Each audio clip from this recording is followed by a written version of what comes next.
shop. We talking sports talk, we live in the chop shop. We in the chop shop, I'm talking sports talk. So turn your dials up, it's live in the chop shop. We in the chop shop, we live in the chop shop. We talking sports talk, we live in the chop shop. We in the chop shop, I'm talking sports talk. So turn your dials up, it's live in the chop shop. Yeah, it's lit in the chop shop. Turn your dials up in the drop top. They ain't based the debate, but they keep it fact straight. Going 30 for 30, let's do it first take. On Facebook Live from 12 to 2. Rob Hatter and Jim Hicks going back and forth like Claude Ray, Skip Bayless and Stephen Smith. From on the court, off the court, straight to the field. Not a man that steals, but I made it steal. To the octagon where I fight to kill. We go face to face, then you write your will. I don't play tennis, but I bring the racket. I'm on the floor, I attack the basket. Put you in the casket when I'm overlapping. Never showing mercy, cause I'm always snapping. Never showing mercy when I'm in the arena. Step into the ring, you see me as I beat him. Step into the court, I'm never backing down. Killing competition, I'm smacking down. Let me get back to the other stuff at the chop shop, cause they cutting up. It's retro, coming to you live to the chop shop. Now let's turn it up. Yeah, we in the chop shop, man. Shout out to Jim Hicks and Rob Hatter. You can catch the chop shop live from 12 to 2. Midday Sports Happy Hour at the Chop Shop, and I'm salty. I'm looking at Robert Hatter. Jimmy is nowhere to be found right now because Garrett Cole finally got one dealt to him. The Nationals are saying, I told you we don't need that prima donna, Bryce Harper. And y'all know my Lakers lost, and I got to take it on the chin. And we're going to keep talking about that later on. But my Lakers lost. But I will say this, Hatter. What? First of all, yours truly, Chris Walker the Hater. Got my man Robert Hatter, Cornell's former favorites dad. Dang, how great was it last night to see the NBA back? You know what I thought, Hatter? I said, I love the NFL. Yeah. I'm the biggest Cowboy fan in the world. Right. But it's something about that NBA, man. It's just something about the NBA, man. It's just something about seeing our people out there. Hey. It's just something about seeing our people out there do their thing. And it's just something about it. I'm sorry. It rocked me last night. It did, because, I mean, you texted me the whole game. And we had, but today, before we go there, Chris, it's Women Rock Wednesday, right? Women Rock Wednesday. And you sent me a unique piece of information last night, and you were talking about Gwendolyn L. Eiffel.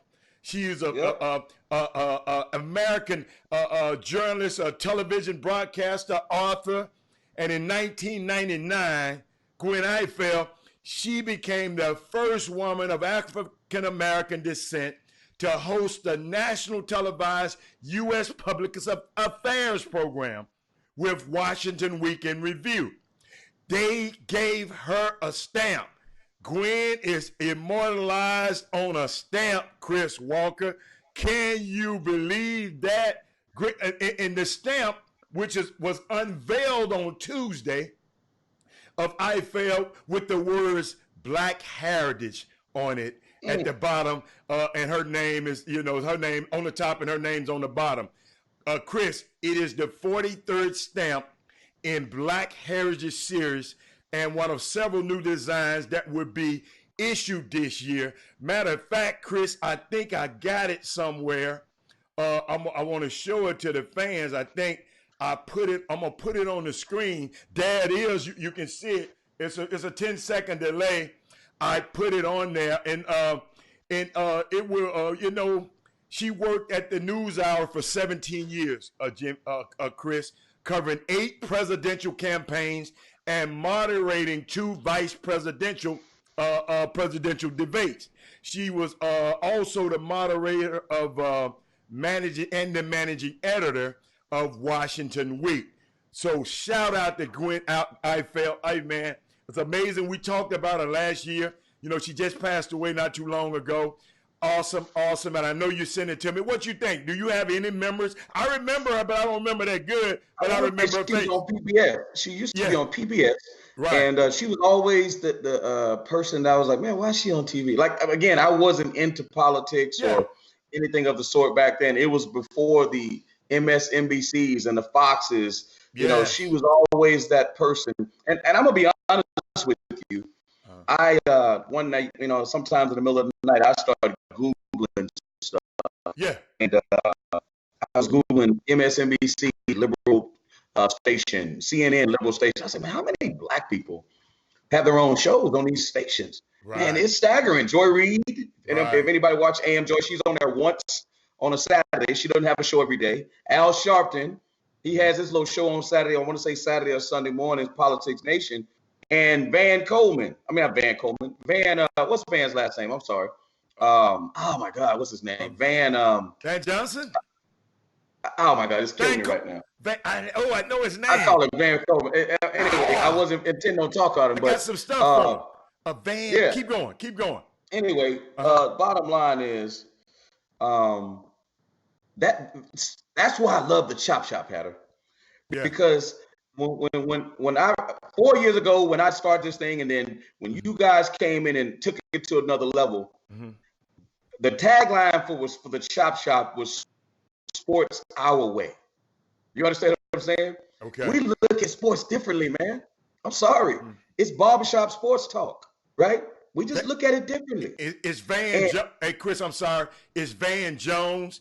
Thank you, Troy Bieniemy and Corey Willis. Don't pay attention. Lionel God put Van Latham on there. I don't know what he's talking about. Yeah, he watching. Don't listen to him, but finish your thing. But my point is, even listening to news, we do it from a different vantage point. Right. And Gwen Ifill was important. They had Tavis Smiley. You see what they did to Poe Tavis. Right. You see what they did to Roland Martin. I mean, they gonna silence us now. Again, they don't want to hear too much of us. And unfortunately, we got that on Fox named Charles Payne. So at the end of the day, our voices need to be heard, and she was an icon in that. Oprah being another one.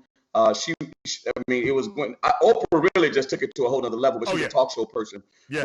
But Gwen Ifill, shout out to her, Women Rock Wednesday. Shout out to Candace Parker.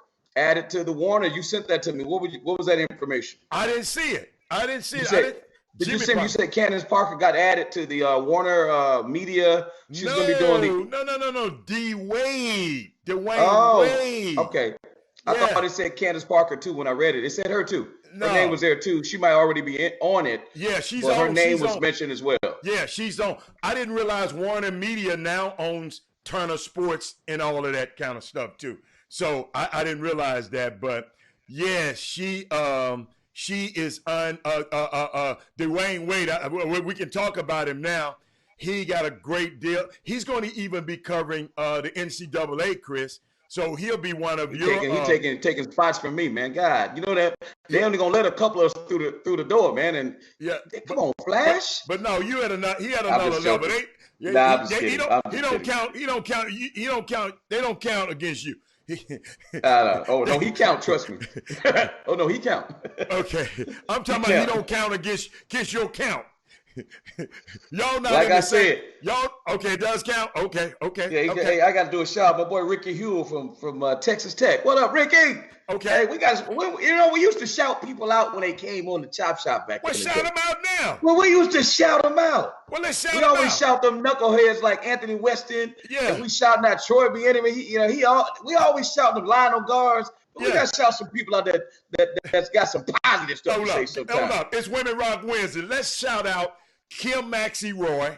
Let's shout out Sonia Howard. Let's shout out Marquessa Carter, the women that's on the Facebook feed right now. And Lori Dotson. Lori, when you come to see me in the city, I didn't see we're going to Madison Square. Tell Lori we're going to Madison Square. I got a home-cooked meal for you in the BK. Holla at your boys. You know what? I think, I don't know, and I asked Lori, I saw Damon had a shoulder injury. Has he healed yet? Let's find out, because I want to know, has he healed yet, Lori? And let us know, because I hadn't seen any updates on it. And I just wanted to know, my prayers out to him. Hope he healed, because he can help that team. They're going to have a pretty good team this year. And but Chris, you finished shouting out everybody? Let's see who else we got. Let's see what else we got on there. Oh, you got Freightman. We got to shout him out. Hold on, you got to shout out Kevin Freightman for bringing on Chris Jackson. Sorry, I keep calling him Chris Jackson, for bringing on Abdul Rauf yesterday. Yeah, Mahmoud. Abdul Rauf. And Kevin Freightman, I gave him a dub. I mean, he could talk all that mess about amnesia all he wants. I gave him a dub. But you know what? It's so odd though, Chris. I think it's genuine. He just don't. Chris, you might have got bugged because he just don't remember you, man. You know. It's okay. You just. Hey, a lot of us don't listen. A lot of us don't remember. A lot of us don't remember our first love. It don't make it less significant, though. You know what I mean? Hey, but you know what? Hey, Chris? Man, we got to get to the Lakers, man. You know we got to. Everybody. We got to get to them Lakers and the Clippers. Can I talk about something then? Since we're gonna talk about the Lakers. Go on. Okay. It was quite a show in Los Angeles last night. You got to understand, I got a lot of friends. I had one of my best friends coaching for the Clippers, and I had a lot of people in the stands, and I'm telling you, Chris was texting me, Dave was texting me, you should be here, man. The atmosphere is electric. But you sense that the Clippers wanted that game. They scouted that game. I've never seen an NBA opening in a city where it felt like Auburn and Alabama was playing each other. I mean, it was really that bad. It was a very intense game. The people were there said it was intense. But can you imagine if Auburn and Alabama shared the same football stadium? These two guys share the same stadium. Like tonight, it's funny that the Lakers sit on the opposite bench. I don't know if you noticed that last night. But what I learned about that game last night, don't overthink the room, Chris Walker. Have a good owner, good GM, good coach, good scouting department. The Clippers just are better. I'm not saying Kawhi is better than LeBron, Chris, so I don't want you in your brunsexual mood here. But the rosters are not close.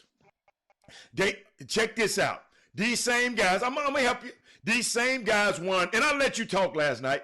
These same guys won 48 games last year without Kawhi and Paul George. You can butt in there. I know you want to butt in.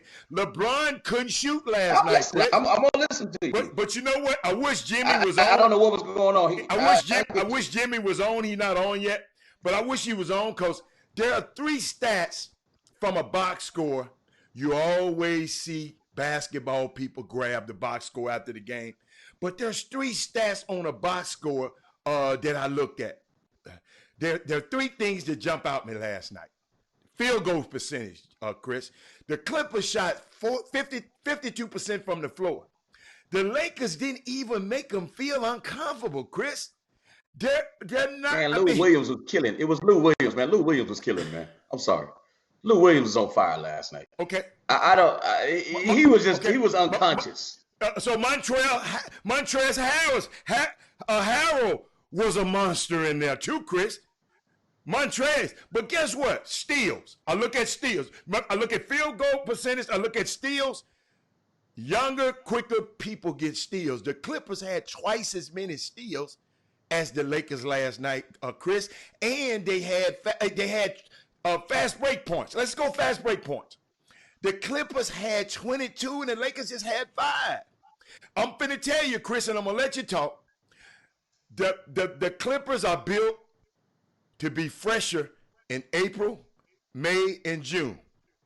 Man, you are talking about this after one damn game. No. You know what? I'm gonna tell you why. I'm gonna make a parallel. I'm gonna make a parallel because they got 81 left, by the way. I'm gonna make a parallel because the minute I tell that dude with the hat on the other screen that the Nationals tore that head off the bone, guess what he's gonna tell me? That's just one damn game. That's what he's gonna say. Right or wrong, cheat sheet. Just one game. But guess who we beat though? Wait. I told him I told him Cole was coming. I'm gonna give you some stats. No, I don't even want to hear it right now. Let me get back to them Lakers. Guys, LeBron is sizing this thing up. I hate to be a conspiracy theorist like the dude in the hat. I don't know if Frank Vogel gonna make it through the end of the year. I'm just telling you, it's not gonna make it to the end of the year. It doesn't matter if Rajon Rondo's not playing. He can't shoot anyway. He's a bit of a leader. I think LeBron is handling the ball too much up top. At the end of the day, LeBron just didn't want to shoot last night. He kept jumping in the air, trying to get guys shots. LeBron is trying to make everybody happy. He's trying to size it up. Look at my hand, And Jim. listen, he's trying to size it up. Hey, teacher. Same way. What? Teacher. What? Teacher. What? Teacher. Didn't you just say one game don't matter, and now you're talking about firing the coach after one game?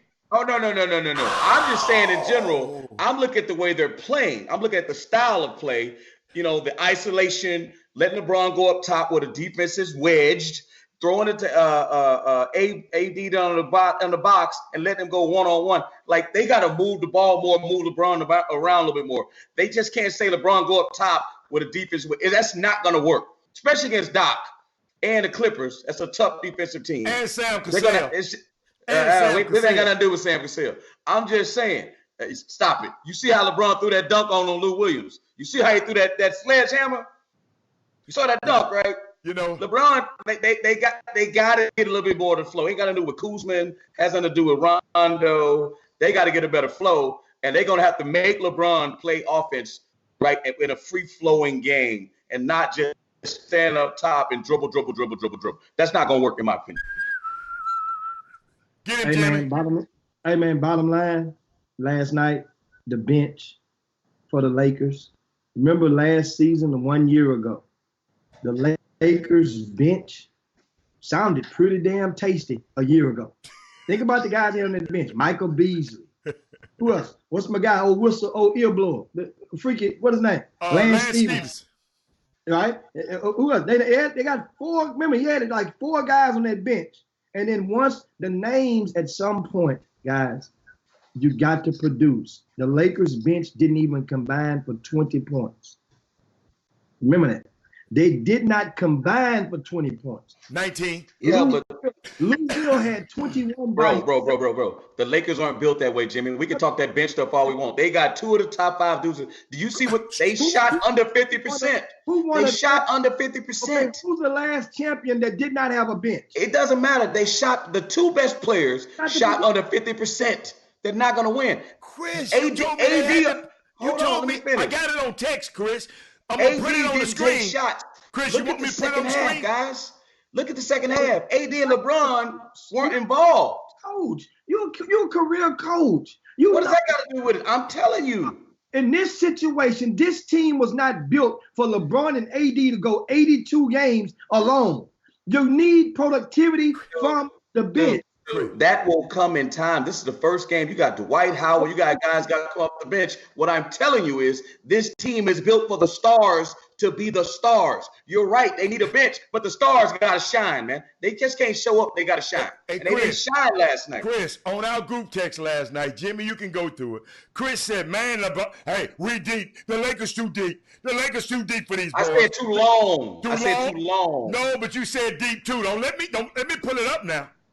I can put it on on the screen. On there, man. Listen, I'm just saying that they got to fine-tune some things.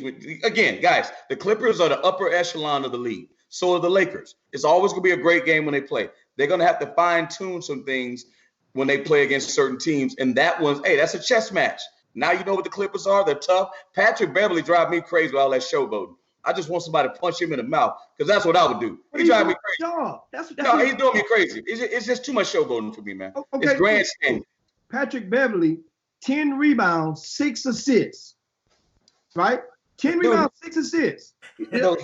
Dude, you playing with how? He went to the bench high-fiving people. He was high-fiving people. They're like, man, what you high-fiving me for? Like, he was trying his best. The camera's on me. I'm like, yo, man, but you're a C-list celebrity. Okay, Tay Diggs. Tay Diggs. Calm down, Tay Diggs. Let me remind you of something. And you were in your college season earlier this year, right? I was not, but keep going though. But Patrick Beverly, well, you were still in college mode, and that you were transitioning, moving from one coach to the next. Well, Patrick Beverly, and we got a chance, and I spoke with him. Right, we spoke with his guy when he came to Houston and did his camp. In his camp, the theme of his camp is defense and how to get under people's skin, the psychology of Camp Lockdown, Jimmy. It's called Camp Lockdown. Who did he lock down yesterday? Quinn Cook? Who did he lock down? Quinn Cook? Quinn Cook. We're talking about Quinn, another one of them bum Duke players because the Pelicans got a slew of them. Patrick Beverly is going to accept almost every switch. So it ain't just no one player. Whoever you put on, his job is to get up under one of his jobs is to motivate his teammates, get up on, do what you got to do to get up under the skin and produce, get wins. He's a guy. Understand now. Did he make a shot? Did he make a shot last night? He made 1 for 7.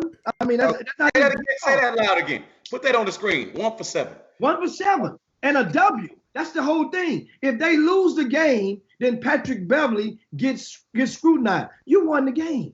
If they win the game, nobody talking about Patrick Beverly. If they lose the game, nobody talking about Patrick Beverly. How your auntie doing? What he said? If my auntie had a beard, she'd be my uncle. She pee standing up with she pee standing up.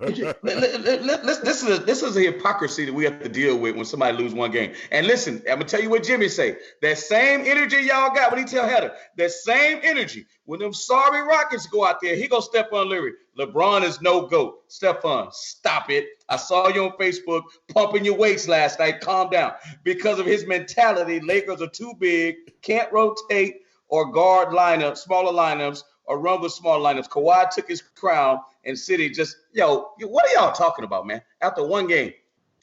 Have that same energy when the beard go out there and get tore up by Giannis tonight. You know what? Have that same energy, Stephon Leary. That same energy. Oh, well, Russ, they ain't gelling yet. It takes time, man. Well, you know what? Yes. Okay, how much time are you giving? Well, we got a new coach. First of all, you said the nucleus of the Clippers are there. What game do we talk? I remember a couple the Lakers going to win 60 games. The Lakers will win 60 games this year, so I don't really care when the jail. Adam, write that down. They'll win 60 games this year. The Lakers will win 60 games. The Lakers win 60? They'll win 60. They're going to win 60. Guess how many Clippers going to win? I said 62. The Lakers will not win 60. Okay, that's fine. You also said Garrett Cole wasn't going to never lose, and he got tore off the bone last night. Lose? Yeah, you did. Hey, a broke clock. Hey, Jim. Hey, Chris. He was due to lose one, but go get him. Go get him, Jim. Go get him, Jim. Speaking of the Astros, of course, you missed. They lose last night 5-4 in Game 1 of the World Series. And this Astros team, guys, I watched the press, some of the press clips from last night. I read the stories and I read a lot of the quotes from these guys. And I'm gonna tell you, you can tell if you're in the city and there's a room for panic. These Astros, it was almost like they didn't even care about losing that game. It's like it's over with. We lost that game. Let me tell you something. Let me remind you that Houston Astros, right? This past series, we lost 5-4 last night. Let me remind you, 5-4. The series before this, they played the New York Yankees. Do you remember what happened in Game 1? Do you remember what happened in Game 1? Yeah, the Yankees beat us. Well, you remember what the score was? Oh my God! There you go. There you go. I told you what he's gonna say. I told you what he's gonna say. Guess what? I told you what he's gonna say. Hold on. And remember what happened right after that on our private text thread? Chris texted me and I texted him back. And I say, whoever lose Game 1, I gave him the stats. Whoever lose Game 1 don't win the series most of the time. And that's the case. So now let me remind you about these Astros. Remind you about the Astros. Go back to last year in the American League Championship Series. Oh my God! Astros lost Game 1 then. Yes, they did. They won it all. Go back to 2017. They played the Dodgers. You can recant all the stats you want. Dude, this Astros team, until you win 2 straight and go up 2-0, then there's room for concern. 1-0 with this Astros team. They just beat Garrett Cole. They listen, the Astros have lost Game 1s before. In series. 3 of them in the past. They just beat the best player in the league, gonna win the Cy Young at home. 5-4. That's a different game. Like you always say, that's a different Game 1. Yeah. They beat the best player who hasn't lost since last year at home in the World Series. That's cause for panic. So the cause for panic. That's cause for panic. Let me tell you something, man. This dude, Cole, and even one thing I like is accountability. After the game, Cole got in front of the microphone. That's what I'm saying. He immediately explained. He said his fastball had lost some of its zip. Remember, Cole went 11 straight games with double-digit strikeouts before his last time facing the Yankees. before he faced that Yankees that first time. He went 11 straight games, starts, that is. He was tired then. Because he had a whole lot of rest, Jimmy. What is his arm tired? The Nats had almost a week off. No, when is the last time Garrett Cole pitched? He had a lot of rest because he didn't have to finish off the Yankees. There you go. Mm-hmm. He just said he lost some of his zip on his fastball. That's like a golfer telling you that they lost that on today wasn't their day. I mean, you had to hit it in the woods every time. That's right. You're right, Hatter. No 2 days are the same. But guess what? For a pitcher, some of your stuff is going to be working. Some of your stuff isn't. His changeup, which he started using in the later innings, in the mid innings, he just wasn't himself that game. And guess what? The Nats, you don't take away and blame. The Astros didn't necessarily choke it. They didn't choke it. That's game one. Yeah. The Nats, you got to give guys like Soto, give them their due. Soto, yeah. Wow, listen to this guy. Anthony Rendon from out of Lamar High School in Houston. This dude, give him his due. It's funny. That's funny. It's funny. You didn't want to give Aaron Judge his due. You didn't want to give Stanton his due. You didn't want to give those, but all of a sudden we got to get a Nats they do. No. I'm giving them their credit. Understand, this team has the best record in baseball since the All-Star break. Is the Washington Nationals. The Astros ain't fall for that team. Once again, the best record in baseball. They won 7 straight games in the postseason. 7 straight. The Nats are good right now. They're playing very good. Guess what? The Astros are very good. They're better than the Nats. We know, and now we'll see. We'll see if they're better than that. Oh man, we'll see. You'll see. We'll see. Are you going to a game? That's all I want to know. Hey, listen. Before we can talk about the Astros later, because do they play again tonight? Yeah, they play tonight. All right. So let's wrap it up. Let's get back to the NBA and talk about all the Mound versus Verlander. Ooh, that's a good one, boy. I'm gonna watch that one tonight. That's gonna be a good one because if the Nats go up 2-0. It's a wrap. Tell them to go see the African American monument when they come on their little trip. I'll meet them in D.C. because it's going to be a wrap. Check this out, though. Did y'all watch the Pelicans last night? Oh, yes. And I'm texting Hatter. Yes. Jimmy. Hatter is EYBL love. He in EYBL love. He's like got a love fest with him. All those bum Duke players that play, them sorry Duke players, all them one-and-doners that play. Hatter. Jimmy, he doesn't like Brandon Ingram. Do you like Brandon Ingram? I like Brandon Ingram. He can't stand him. I'm still trying to figure out how Frank Jackson in the NBA. Like, who is Frank Jackson good somewhere? EYBL. Keep going. Exactly. EYBL. I don't know what people are seeing in some of these guys on the Pelicans. And guess what? That's why you're an announcer now and you're not a coach anymore, because you didn't like the hypocrisy of them promoting those players that you think can't play. I just don't think they're league guys. I mean, I'm not saying they can't play. You ain't got to understand. Your bench ain't got to be league guys. They're on the bench for a reason. They still in the NBA, Jimmy. Dude, there are people out there that say, I don't know why John Lucas III was on the bench for 11 years. Guess what? It's a reason why he's on the bench. He's better than Frank Jackson. Frank Jackson came in there, obviously. He beat somebody out for that last spot, and he took some minutes. He played 14 minutes last night. And also, for Frank Jackson, understand something. His stat line last night, Frank Jackson didn't hurt the team. He was 3 for 6 from the field. He had, 1 turnover, 14 minutes. I just don't like it. I don't like it. He had 9 points and 4. I don't like him. I don't like him. Okay, you don't like him. He did not hurt the team. Go on, let Hatter, because I want to talk about another Duke player. He's better than Contavious Caldwell-Pope. 20 minutes he looked 0 points. He looked funky last night. He's better than him. He's better than him. No, he looked funky last night. Okay, so what's your reason for your Lakers? First of all, I'm not the GM. I'm not the GM. So you like him? I do not like him. I text Hatter last night. I said KCP is terrible, like Hatter said. I said KCP is terrible. But getting back to it, Jahlil Okafor, body look good. Dare I say, Jimmy? Yes. Reality has snapped in because he didn't look like that the last couple of years. And the reason why, go on, Hatter, because I want to go to where they took those guys into overtime. But you can keep talking. They took those guys into overtime now. But keep going. No, they did. And what I want to talk about is Fred VanVleet right? Yes. A guy who nobody knew about in high school, Yes. right? We talk about hype, Jimmy, and I'm gonna throw this at Jimmy with the hype of not just the EYBL, but all the sneaker events. This is good for people in recruiting. A guy like Fred VanVleet, Siakam didn't play high school here, right? And I'm looking at the Raptors, and I'm like, wow, okay. And I'm looking at all the names on the Pelicans team. Right. From high school, all these high school hopefuls, Right. as my boy Maurice Elrod yeah. so Right. eloquently coined. Right. And I'm like, man, when you get to that league, that college stuff really don't mean nothing. It's grown man stuff up there. For the majority, it means something, Chris. Most of the guys that goes to those blue bloods, and most of those guys make it and pan out to be decent. But Chris, you're going to always have some outliers on every team, Chris. But most of the NBA are made up of those guys that people said that can play. Now, come on, Chris. Listen, man, it was a different energy to that Clipper-Laker game Chris. than it was to that first game. Yes or no? Oh, listen, when that other game came on, good. you actually thought you was watching the NBA game when the other game came on. That's all I got to say. You're talking about the Lakers?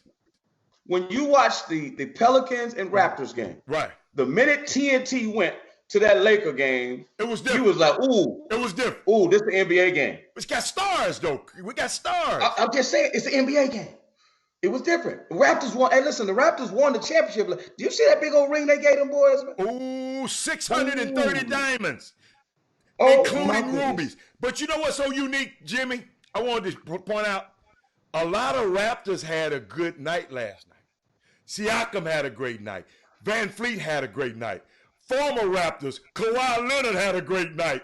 Former Raptor, Danny Green had 28 points. If Danny Green don't hit 28 points last night, Jimmy, the Lakers get blew out.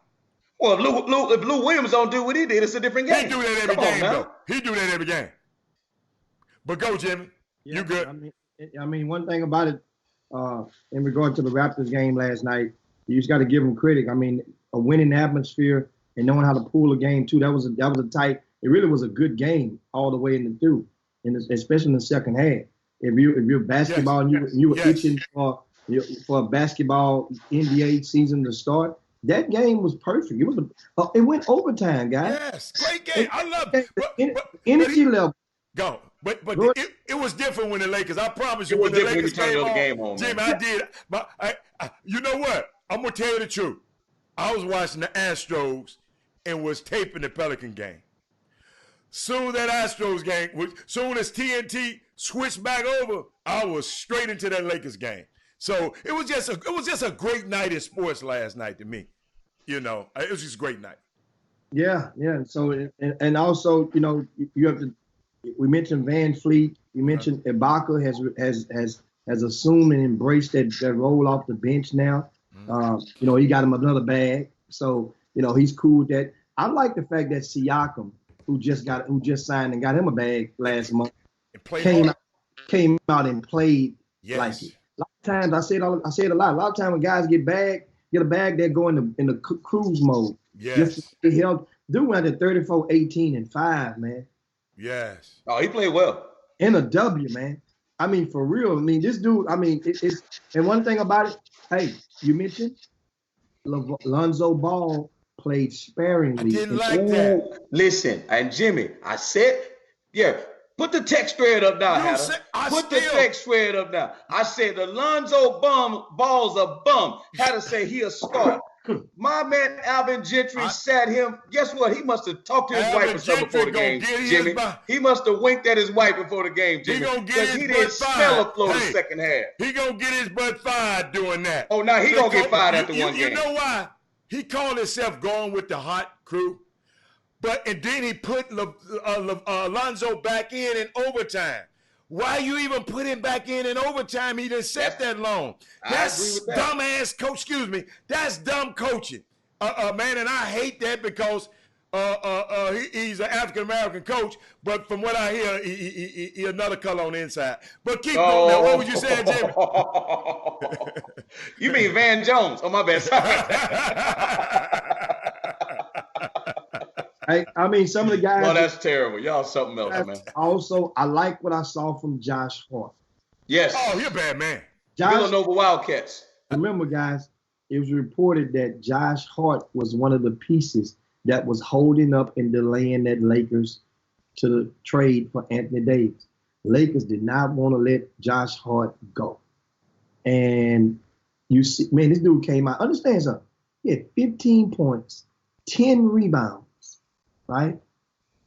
In 28 minutes. Play well. And you understand, so Lonzo Ball was on the bench most of his second half when Josh Hart was doing damage. So then people say, well, like how to say, well, stay with the hot hands. Yeah. Well, how about this? The hot hand wasn't Drew Holiday. He didn't play great. But he's the steady influence. He's a steady hand. He's a steady hand, not that he wasn't a hot hand last night. He was supposed to be the steady. You got to have somebody like that down. They could have played 3 guards on them bums. So hey, why? So Van Fleet this tall. Huh? I'm sorry. Him not putting Alonzo Ball in. I didn't like that. That's a statement. And No. I can only imagine. Whoa. What's the statement, Jimmy? The statement in that he felt that he wasn't good enough to be on the floor. But Jimmy, he had 5 assists and 5 points in the first half. And you just not go to him, and he was shooting. Exactly. I just don't. Let me tell you something. I don't think. I don't like the over like Chris was. Chris, he's so up and down. He talk about the first game ain't that important, but he want to fire Frank Vogel. I after said the first mid-season. game. Yeah. Huh? Mid-season, he gone. Oh, okay. But Gone. You know what, Jimmy? Lonzo was not playing that bad last night, so I don't understand that one. I'm gonna watch it again. I'm gonna think what it could be. And Chris, here's the thing, and this is I'm gonna give you guys, especially you viewers out there, pay close attention to what we are talking about right now. Mm-hmm. And this is just my opinion. But this is very serious. We're watching this same game, right? And we're wondering why this kid not on the court. Remember how some of you parents wondering why he playing? Why he got my bed? Watch this. Mm-hmm. Now, Chris, you're the career college coach. Mm-hmm. To me, it's limited as to why, if a guy's having a relatively good, decent game offensively, mm-hmm. why would you not play him and bench him? Either for what? As a coach, come on, speak on it. Why? Listen, man. I'm gonna answer it. I'm going to answer it. Let me tell you what I told Hatter last night. Had it not been for LeVar Ball, we would not be talking about Lonzo Ball the way we do. And at the end of the day, he is getting more love than I think he should, because he has not accomplished anything. And because of Ball and the family, his brothers, he only played at UCLA for a year. For 7 months, he didn't play with the Lakers. He played with LeBron, which means he got a whole lot more coverage. And we're talking about him like he's a star. He's not that good, guys. I'm sorry. He's got to do something first, man. We should never mention LeBron in the same breath as Lonzo. No. I wouldn't dare do that, Chris. He's not I think Brandon Ingram's better than him. I think Josh Hart is better than him. Okay, but you still answer the question. What's the question? Because as a coach, a career coach, if a guy looks like at the end from the stand, me and Hatter in the bleachers, and we watching our nephew play. Our nephew is Lonzo Ball. Which one the PGW? Which one the PGW? You or Hatter? Hatter. Okay. and so now, right before the half, he launches and hit a 3-pointer, right? He only took 3 shots, trays the entire game. He hit 2 of them. So his new form is paying dividends, because that was one of the things before. Mm-hmm. Now, he hits a 3. He has 5 points, 5 rebounds. He's grooving, right? You don't play him no more. We on the other side of the bench, we making noise, we making gestures, we going crazy. We wondering, and then some of the people wondering, why he ain't playing, right? Jimmy. Now, you as a coach, you know there's a reason why you're not playing it. And in most coaches, in these types of situations, it's either one or 2 things. Either that kid is something that he said during halftime that we wasn't privy to see, or because you don't want to say it, I say it. That's all because it was some type of defensive assignment that he must have had that he did not execute. But he's one of the best defenders on the team. Says I don't think it was defense. Who says he's one of the best defenders? Where's that coming from? It's a new coach, though. New coach. So let me say this to your point, guys. We're forgetting with Alonzo sitting on the bench. If it had not been for a couple of plays down the stretch, the Pelicans win the game. They were playing well without him, guys. Toronto didn't catch up to the last minute of the game, guys. Y'all got to realize they had the game in hand and made a couple of stupid plays, and they had the ball to win the game and took the dumbest. Jrue Holiday took a step back three. They had 10 seconds. He takes a step back. You get something to the rim, man. But Chris, get your shot block and make the refs make a call. Chris, Norman Powell came and did the same exact thing. I agree. Dumb and dumber. Okay. Dumb and dumber. Two guys who supposed to be NBA coaches. Dumb and dumber. Both plays were stupid. Well, whatever was happening last night, I'm looking at his plus minus, and Lonzo had a -7 in the plus minus mark. So maybe you had a whole lot. That can be skewed. Analytics, that can be skewed depending on what part of the time that he's in. What was Jrue Holiday's plus or minus then? He could have came in out the game. He was -14. Double. That's 14. Double. That's double what Alonzo. Trust. Yeah. Trust. Mm-hmm. Trust. That's what we're talking about. We're talking about trust right now. Yeah. Like Jalen Ramsey was saying. Like Jalen Ramsey was saying, Chris. Like Jalen Ramsey was saying, the coach didn't. My back hurt, and now don't listen. If they don't win, if the Rams don't win because they've inserted him, I guarantee he'll be crying, and then Dion will be right. Guess what he gonna do? Just what Jimmy said. He gonna take that check somewhere else where he don't have to pay taxes. He's a malcontent. I'm sorry. You played for the Jacksonville Jaguars. I didn't mean to go there. Let's get back to basketball. Exactly. You better not go on that. I didn't mean to go there. But you know what? It was a unique thing last night, Jimmy. I found out about. Let's get back on LeBron's team because we got a LeBron sexual on the air right now. Let me see what I saw, Jimmy. Every bench player from the Clippers who came off the bench had a plus in the plus minus. Every Laker guy that came off the bench had a negative in the plus minus. Unbelievable. We had to give away the farm to get AD. You know that. And we didn't have Kyle. And no Rondo. Okay, they didn't have PG. So would you trade Kuzma? Think about what you're saying though. See, PG is gonna take away from some of the bench guys you guys are talking about. You got to understand lineup optimization. He's gonna take away from some of those bench guys because he's gonna play max minutes. The guys on the Lakers side is a different deal. Rondo coming in and Kuzma coming in. Guess what? Our better players are coming in. Hey, sir. You finish. Some of those bench guys won't play as much. Some of our bench guys that are bad won't play as much. I came up with the formula, right? Kawhi gonna miss 20 games. So them bench guys can hold on. I'm gonna help you. He's gonna miss 20 games? He's gonna load manage 20 games. And Paul George is gonna load manage 20 games. So them bums you're talking about, they gonna be able to get there. And guess what? And they gonna still win 62 games. So Kawhi gonna sit out 20 games, and Paul George gonna sit out 20 games, and they're gonna win 60 games. Hold up, they're not gonna sit out at the same time. I understand that, but they're still gonna win 60. They're gonna do like last night, set one down and beat the hell out of people like LeBron and Anthony Davis. So you said, listen, I know your homeboy on the team coach. They still gonna win 60 games. 62. I said 62. Hey, take that to the bank. 62. Let's do that. I done wrote it down. 62. I already got a bet with Jimmy. I already lost the advance bet, but Jimmy, we can get one on the Nats. But I want to get one. I want some action on that Hatter bet. Whatever you want to do on that one.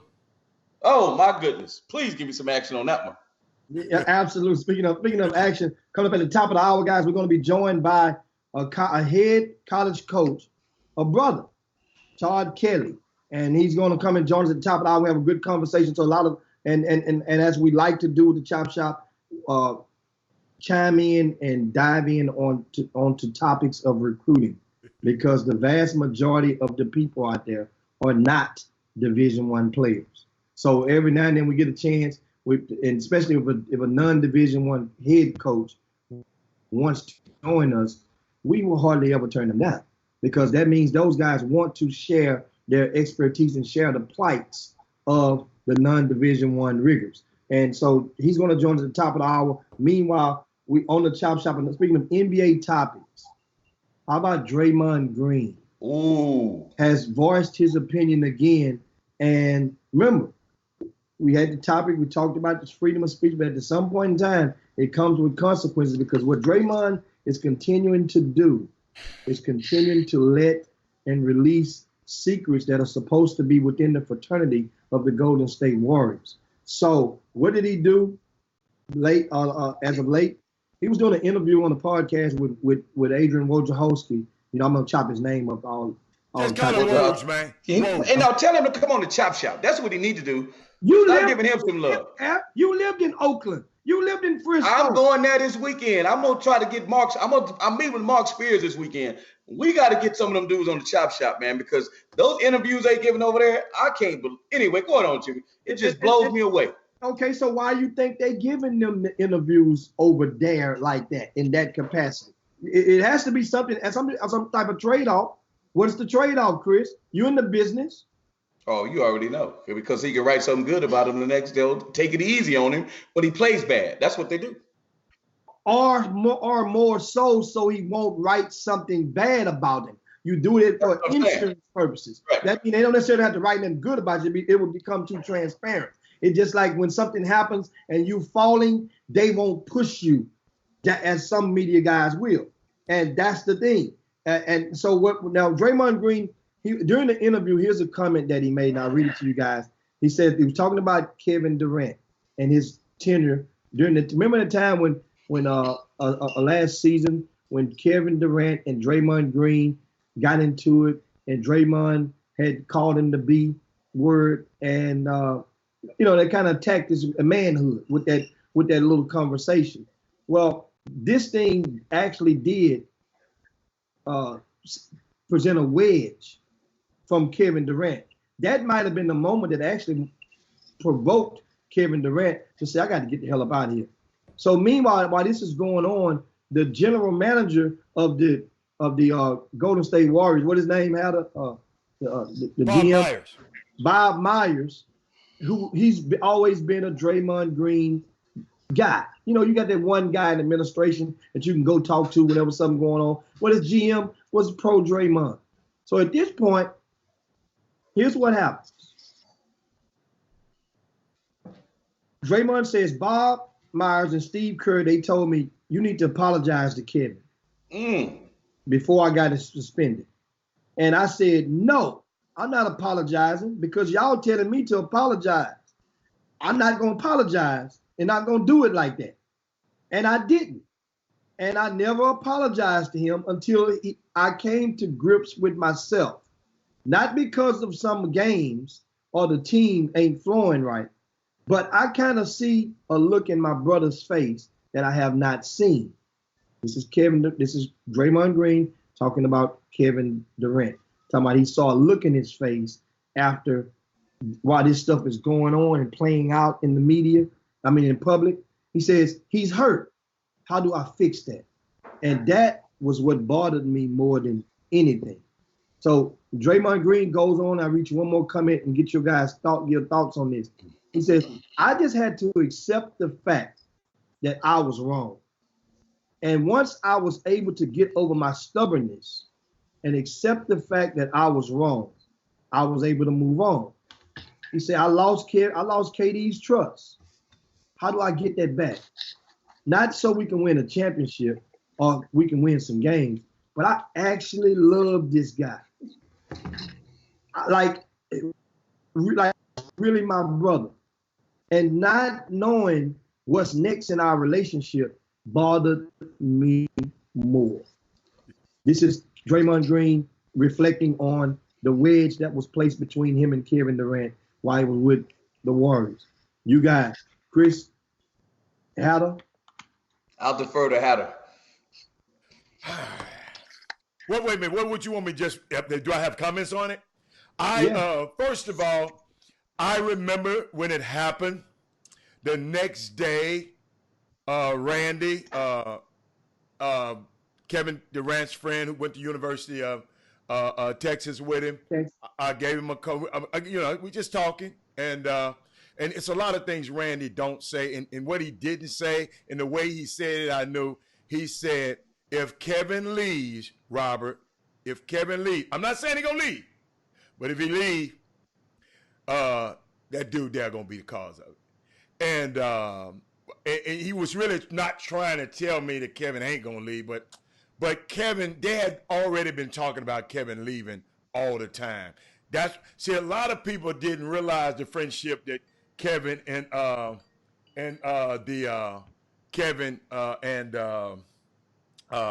Kyrie Irving had. Even I didn't realize that. Then now people telling me now, a lot of players telling me how close those two guys were. I promise you. And we never talked about that on our show. So, I mean, he, Draymond is kind of harsh. He's from Sag Nasty. They call it Saginaw. Sag Nasty, they call it. And, I mean, if all you got to do is go follow his mom on Twitter. Miss Babers. Follow her on Twitter, and you'll know where Draymond gets it from. And Kevin Durant, he talking about he looked in his eyes. Kevin Durant was done. Soon as that happened, he was done with them guys, man. But his love and his respect for Stephon Curry, the same guy when he changed and went to another team, changed his flight plans and flew to New York, not to talk Kevin out of it, just to congratulate him. And Jimmy, our guest is trying to call in now, so I'm going to let y'all finish talking, and I'm going to try to chime him in so at 1 o'clock he can be in. He's calling right now. You can text him and tell him I'm about to call him. I'm about to Skype him in right now, if you can. Chris, your turn. Listen, man. Go to the Boomer Room and look at some of the comments that people are saying, and you guys is lit up over here. Make sure right now, take out the time to share the show on the Chop Shop. If you hadn't done so already, share the show real quick to your timelines or to your friends. It helps a great deal with the social media presence, and it helps getting the reach out about the Chop Shop. Remember, we're not your normal type of sports talk show. A lot of people aren't aware of that. Think about it. And coming up tomorrow on the Chop Shop, we're expecting to have to be rejoined again, because this young man had so much fun last Thursday. That is Jesse Washington from the Undefeated. Oh, he coming back? Who just he wants some more, Jimmy? He wants some more? No. You know the difference? He said he's coming on Skype because he felt like one of y'all had his hand tied behind the back and the other y'all was and so he been swinging both hands with you guys on but no, he's coming back because this morning, if you hadn't read, go to the Undefeated. Jesse Washington just penned another article that is bound to create some questions. It's targeted at Russell Westbrook and whether he can truly change or not, or change or improve. Jimmy, can we have a break? Well, just 1 sec. Hey, Todd, are you there? Can you hear us? Todd, you there? He's not there. Keep going, Jimmy. Yeah. Keep going. And so that's what we were talking about tomorrow. So that's going to be tomorrow on the second hour. We expect to be rejoined by the Undefeated writer, Jesse Washington. Meanwhile, I want all you guys to make sure you read the new article just came out about an hour or so ago about Russell Westbrook. Now, the Rockets will open their season on Thursday, and it's going to be interesting to see his take. Jesse was in town visiting during the Rockets Media Day, and during that article, he explained some stuff that happened, and I guess when he approached Russell Westbrook. That's going to be intriguing. But meanwhile, we expect to be joined right now. Of course, there are a lot of things around the college basketball sectors. There are different levels: Division I, Division II, Division III. In the IA, you have junior college, and you also have another sector of collegiate sports, which is rec leagues. But right now, today, the Division III sector is important. We have a head coach. His name is Todd Kelly, right? And Todd is really, really, really going to share some intriguing things with us today, guys. And one thing I like, he's a brother, and he's trying to get better, and he's been winning. He's changed the dynamic of a program. He came into a program that did not have a winning atmosphere. And so he's going to tell us, because we all will be in that situation every now and then. Ain't that right, Chris Walker? What you got to do? So calm down. So without further ado, guys, Don't further do it yet, Jimmy, because he hadn't got on the phone, man. Oh, not yet. See him on I want to. Let me know when you have him. I want to go back to that Draymond. I'm trying Green to call situation. him. Jimmy, text him and saying I need to call him. Tell him don't call me. Go on, Chris. Yeah. So my thing is, guys, when you're talking about, I'm looking at some of the people on the Facebook feed as they're commenting on it. The bottom line is, man, it was just a terrible way to handle it. You got to realize them bringing KD basically changed the whole narrative in the NBA. KD leaving the Thunder after they were up, 3-1. Was it 3-1 they were up? And then they lost the series. LeBron was on the precipice of probably winning about 2 more championships, and they bring KD in. That was the change. That was the change period. Now, I lived in the Bay Area. I've been to Warriors games. Let me tell you something. As much as KD is a star, they love Draymond. As much as KD is a star, he is not the heart and soul of that team. I know that sounds crazy, but it's the truth. Now, I'm watching Sharif on the Facebook feed saying, man, they got D'Angelo. Man, let me tell y'all something, man. Draymond Green, honestly, in the Bay Area, as much as KD is one of the best players in the league, those people are not sad to see him go. If it was Steph, if it was Clay, or if it was Draymond, it would be different. But he was a hired gun. KD did what he came to do. And yes, he is ultra sensitive for a star. For a guy who is a star, he is super sensitive. And he, clapping back at people on Twitter, he's just sensitive. I'm sorry. You don't want to be criticized, And it's tough when you're in a position like that and you clap back at anybody that hits you on Twitter or Instagram and you don't want to be criticized for anything. No one does everything right. But again, I don't agree with the way Draymond handled it.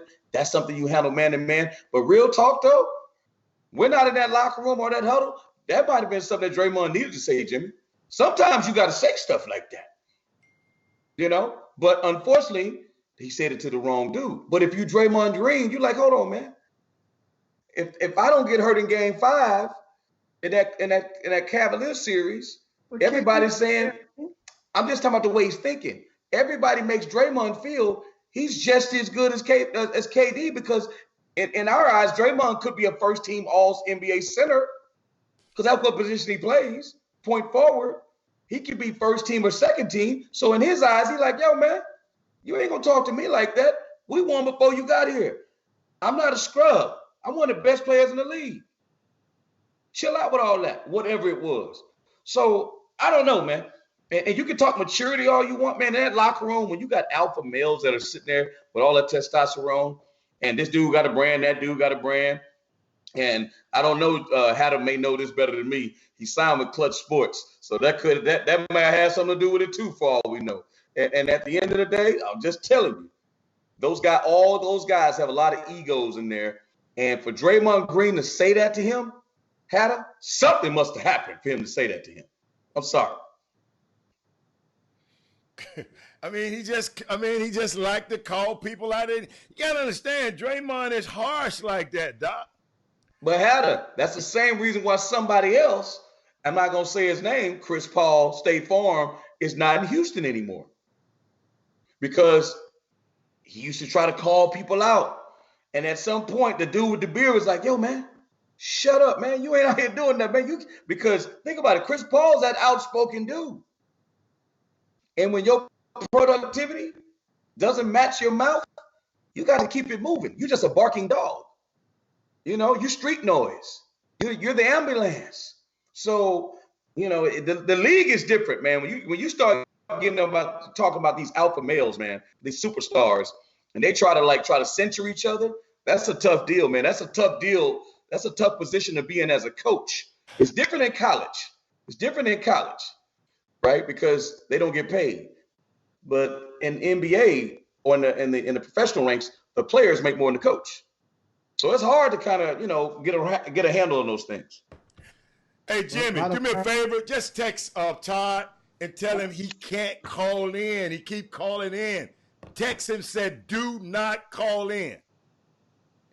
You can't. It'll cut all of y'all off. Tell him. That's all right. Hey, we text him, Jimmy. We just keep the show moving, man. Just keep the show moving. But you keep texting me back and forth. But he keep calling me back and forth. So, Chris, I'm just letting you know. Because he keep doing it. He's doing it time after time. So, Chris, now you can finish. I mean, call him on the phone if you can't get him. Just call him on the phone. Because he's not answering the phone when I'm trying to he calling again. Yeah, we'll get that handled. Fast enough. Again, we're talking about these NBA guys. No, we're just talking about egos and having to be a coach, having to handle these egos. Being an NBA coach, man, that's not easy, man. I'm sorry. I know the Jalen Ramsey thing. I make fun of Jalen Ramsey, but that's not easy if you Doug Marrone and you got a star and he's telling you one thing and you trying to coach, or you another guy like LeBron and Ty Lue, he gets mad and I mean, that's hard trying to manage that stuff, man. People don't know. Unless you sit in that chair trying to manage all them dudes and their personalities, that's a hard look, Hatter. I don't know, Hatter. I'm just telling you, that's a hard look trying to handle those guys when they superstars like that. You're not playing in the Olympics, where you're going to beat up on a whole bunch of folks. And everybody's coming from different teams. It's a different deal when you're with your own guys. Well, bottom line, it come down to wins and losses, man. KD is not playing season, pretty much. Klay Thompson not playing this year. And well, guess what? Here's what I think about Klay Thompson. Steve Kerr shot it out there early so that they have a built-in reason for his expectation, because early on they were explaining they had people to believing that Klay was gonna be back in February or somewhere around that time. Well, what this does now, it takes and it moves the needle for expectations for the Golden State Warriors. So for many people that were saying, "Oh, Klay coming, y'all," and now Klay don't have to come. And now, but my thing is this: is Draymond Green and Curry and the crew, are they good enough for to at least get a playoff spot? And my thing is, I think based on the atmosphere that was around the Golden State Warriors, I think so. Think about it. Klay Thompson, his main thing that he brought to the table, of course, was the ability to stretch the hell out defenses and be able to knock down shots in defense. Right? And defense. He's their best defender. Perimeter defender. So you're not going to replace that wholeheartedly. What happens is Drake's numbers dipped last year. He has to get back in the all-star form, especially with all the stuff he's talking right now. Nobody else is talking. He's the one doing the talking, leaking this and talking this and that. What you're saying, you mentioned, it's good. You like he's doing it. But you got to be able to perform now. When you can perform, then guess what? Talk your talk. So now somebody else is going, Steph Curry is going to be Steph Curry. But he's still going to take and add an extra bucket or two to make up for Klay Thompson. Draymond Green is going to step up. Then that means somebody else coming off that bench or somebody else in their starting lineup will have to meet and patch up to combine to match Klay Thompson's productivity. That's what has to happen. Listen, man. I'm going to say it again. The bottom line is the Golden State Warriors, if anybody thinks without Kevin Durant, that the Golden State, without Kevin Durant and without Klay Thompson, I don't care whoever else they bring in. I love Draymond. I love Steph. He's going to defend it differently now. You got to realize when you got those stone cold killers out there, you got one of the best shooters that ever played in the NBA. You got one of the best scorers that have ever played in the NBA. And you now or erase two guys. And you tell me you're going to put guys going to be the same type of team? That's absolutely nonsense. That's saying, no, man, let's Tom Brady and let's give Bill Belichick and the Patriots, because they got Gronkowski and somebody else, they're going to be this. It's not possible, man. And on top of that, Jimmy, the West has gotten better. Westbrook went to the Rockets. AD, he's over there with LeBron. Kawhi and Pete and Paul George. You got the guys in Portland. You got the solid team in Utah and Denver. I'm just telling you, man, I don't see it. I'm sure it can happen. The West is going to be on fire this year. That's all I got to say. Well, and of course, we go to the Boom Boom Room, and Sharif asks, why are y'all dismissing D'Angelo Russell? That's a good one. He's a snitch. Come on, man. We just talked about that earlier, Jimmy. We talked about it on our little thread earlier about somebody else. Come on, snitches get stitches. Well, I mean, he got to work his way out of that one, Jimmy. I'm sorry. But he hadn't snitched on this team. Oh, he hadn't snitched. Oh, my bad. Okay. And I think the question was, why are you discounting it? Who? He said, what he said, Jim? Why are y'all dismissing? Have we talked about? Oh, okay. Well, did y'all? Because I was busy trying to fix this thing.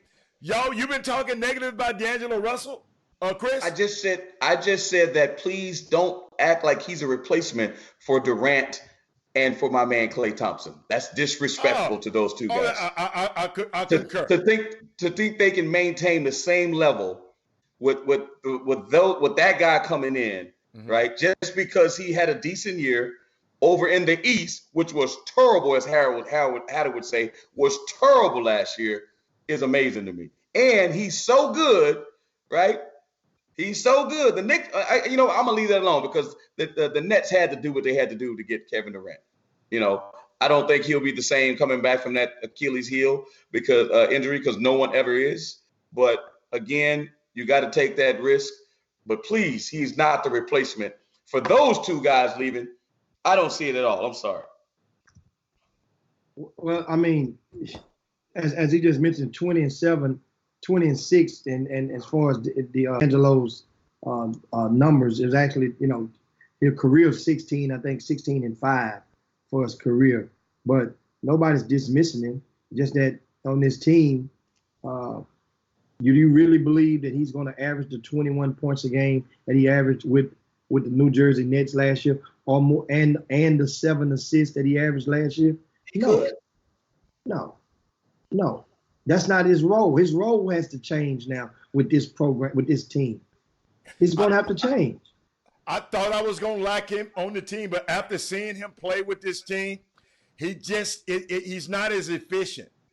He's a volume guy, and he's not that efficient. When I watched him, he just don't look like maybe it's his, I don't know. I just don't like the way he look on this team.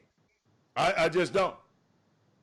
And guess what? If he wins, as Golden State wins, then guess what? We will grow. We will have people that are paying attention will have they will have nothing else to do but grow more fond or at least respect what he's doing for the team. So it's going to be on him. And guess what? He did find a way to win, so he knows how to win with the Nets. They made the playoffs last season, so being able to go and win, now you're going into a winning environment. You just had a winning team last year, and because that wasn't a winning environment or winning space that you were in with New Jersey.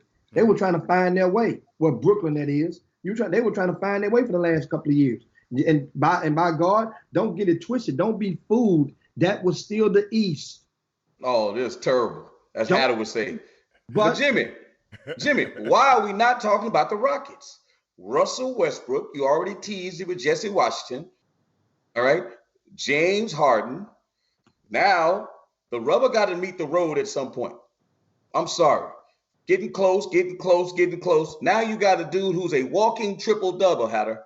You got the best scorer in the league. I will give James Harden that over. He's the best scorer in the league. You can talk about how many times he dribble all you want. He's the best scorer in the NBA, period. Right? Okay. And now you got the walking triple-double. What is going to be excused from Jimmy Hicks this year is all I want to know, Hatter. What is going to be the excuse from Jimmy Hicks this year about the Rockets? I want to hear it. I mean, Jimmy ain't going to have no excuse. If they win, he going to say, I'm from Houston. So I'm behind the team. If they lose, James Harden ain't worth 4 dead flies. So Jimmy going to win no matter what. He going to win. If they lose, I mean, I told y'all James Harden wasn't nothing. I told you in the strip club the next day. So if they win, man, I'm Houston. I'm Houston proud. So, I mean, Jimmy gonna have. He already got his answer right now. You can look at him over there. He already I got want his to. answer. I want to right hear now. his answer. I Okay. want to hear his answer. All right. What about the Rockets, Jimmy? What do you expect? Here's the thing: different people have different degrees of expectations. This Rockets team was built, and this trade was built to go and be able to make life easier for James Harden. James Harden has played. I mean, he's one of the players among the most minutes in the NBA last season. You have to realize this. So you're bringing in a guy that loves to play equally so. But then James Harden, even during preseason, he don't want to come out the games in the preseason. Don't want to. And then, so my thing is this. Like I said, now I tell people all the time, I have no problem with your decision. This you, James Harden. Don't come crying in the second half of the season or in the cup next month talking about load mount, you're tired or you need to rest, because that ain't what he been doing. But don't start using it now, because you wanted to play every doggone minute that you could of the preseason. And but James never cried, Jimmy. No, I know he didn't. It's the people be saying, people like me saying, I wish he, hold back a little bit. But he just loved to play basketball, man. I'm serious. He loves to play basketball. He don't like to sit down and watch them guys. And maybe it's like me. Why should I watch these bums play when I can play better than them? I don't know. I don't know. They got to win, man. They got to win. They got to get to the finals. Hey, the people they don't have to win the championship. The people that got to win are them people that you cheer for out there, Chris Walker. The Lakers got to win. So you mean the Daryl Morey doubling down, getting rid of Chris Paul, bringing in Russell Westbrook? They don't have to win, falling short every single year. They don't have to win. Ooh. They don't have to win. Man, I don't know. Vegas don't say they gonna win. You know why?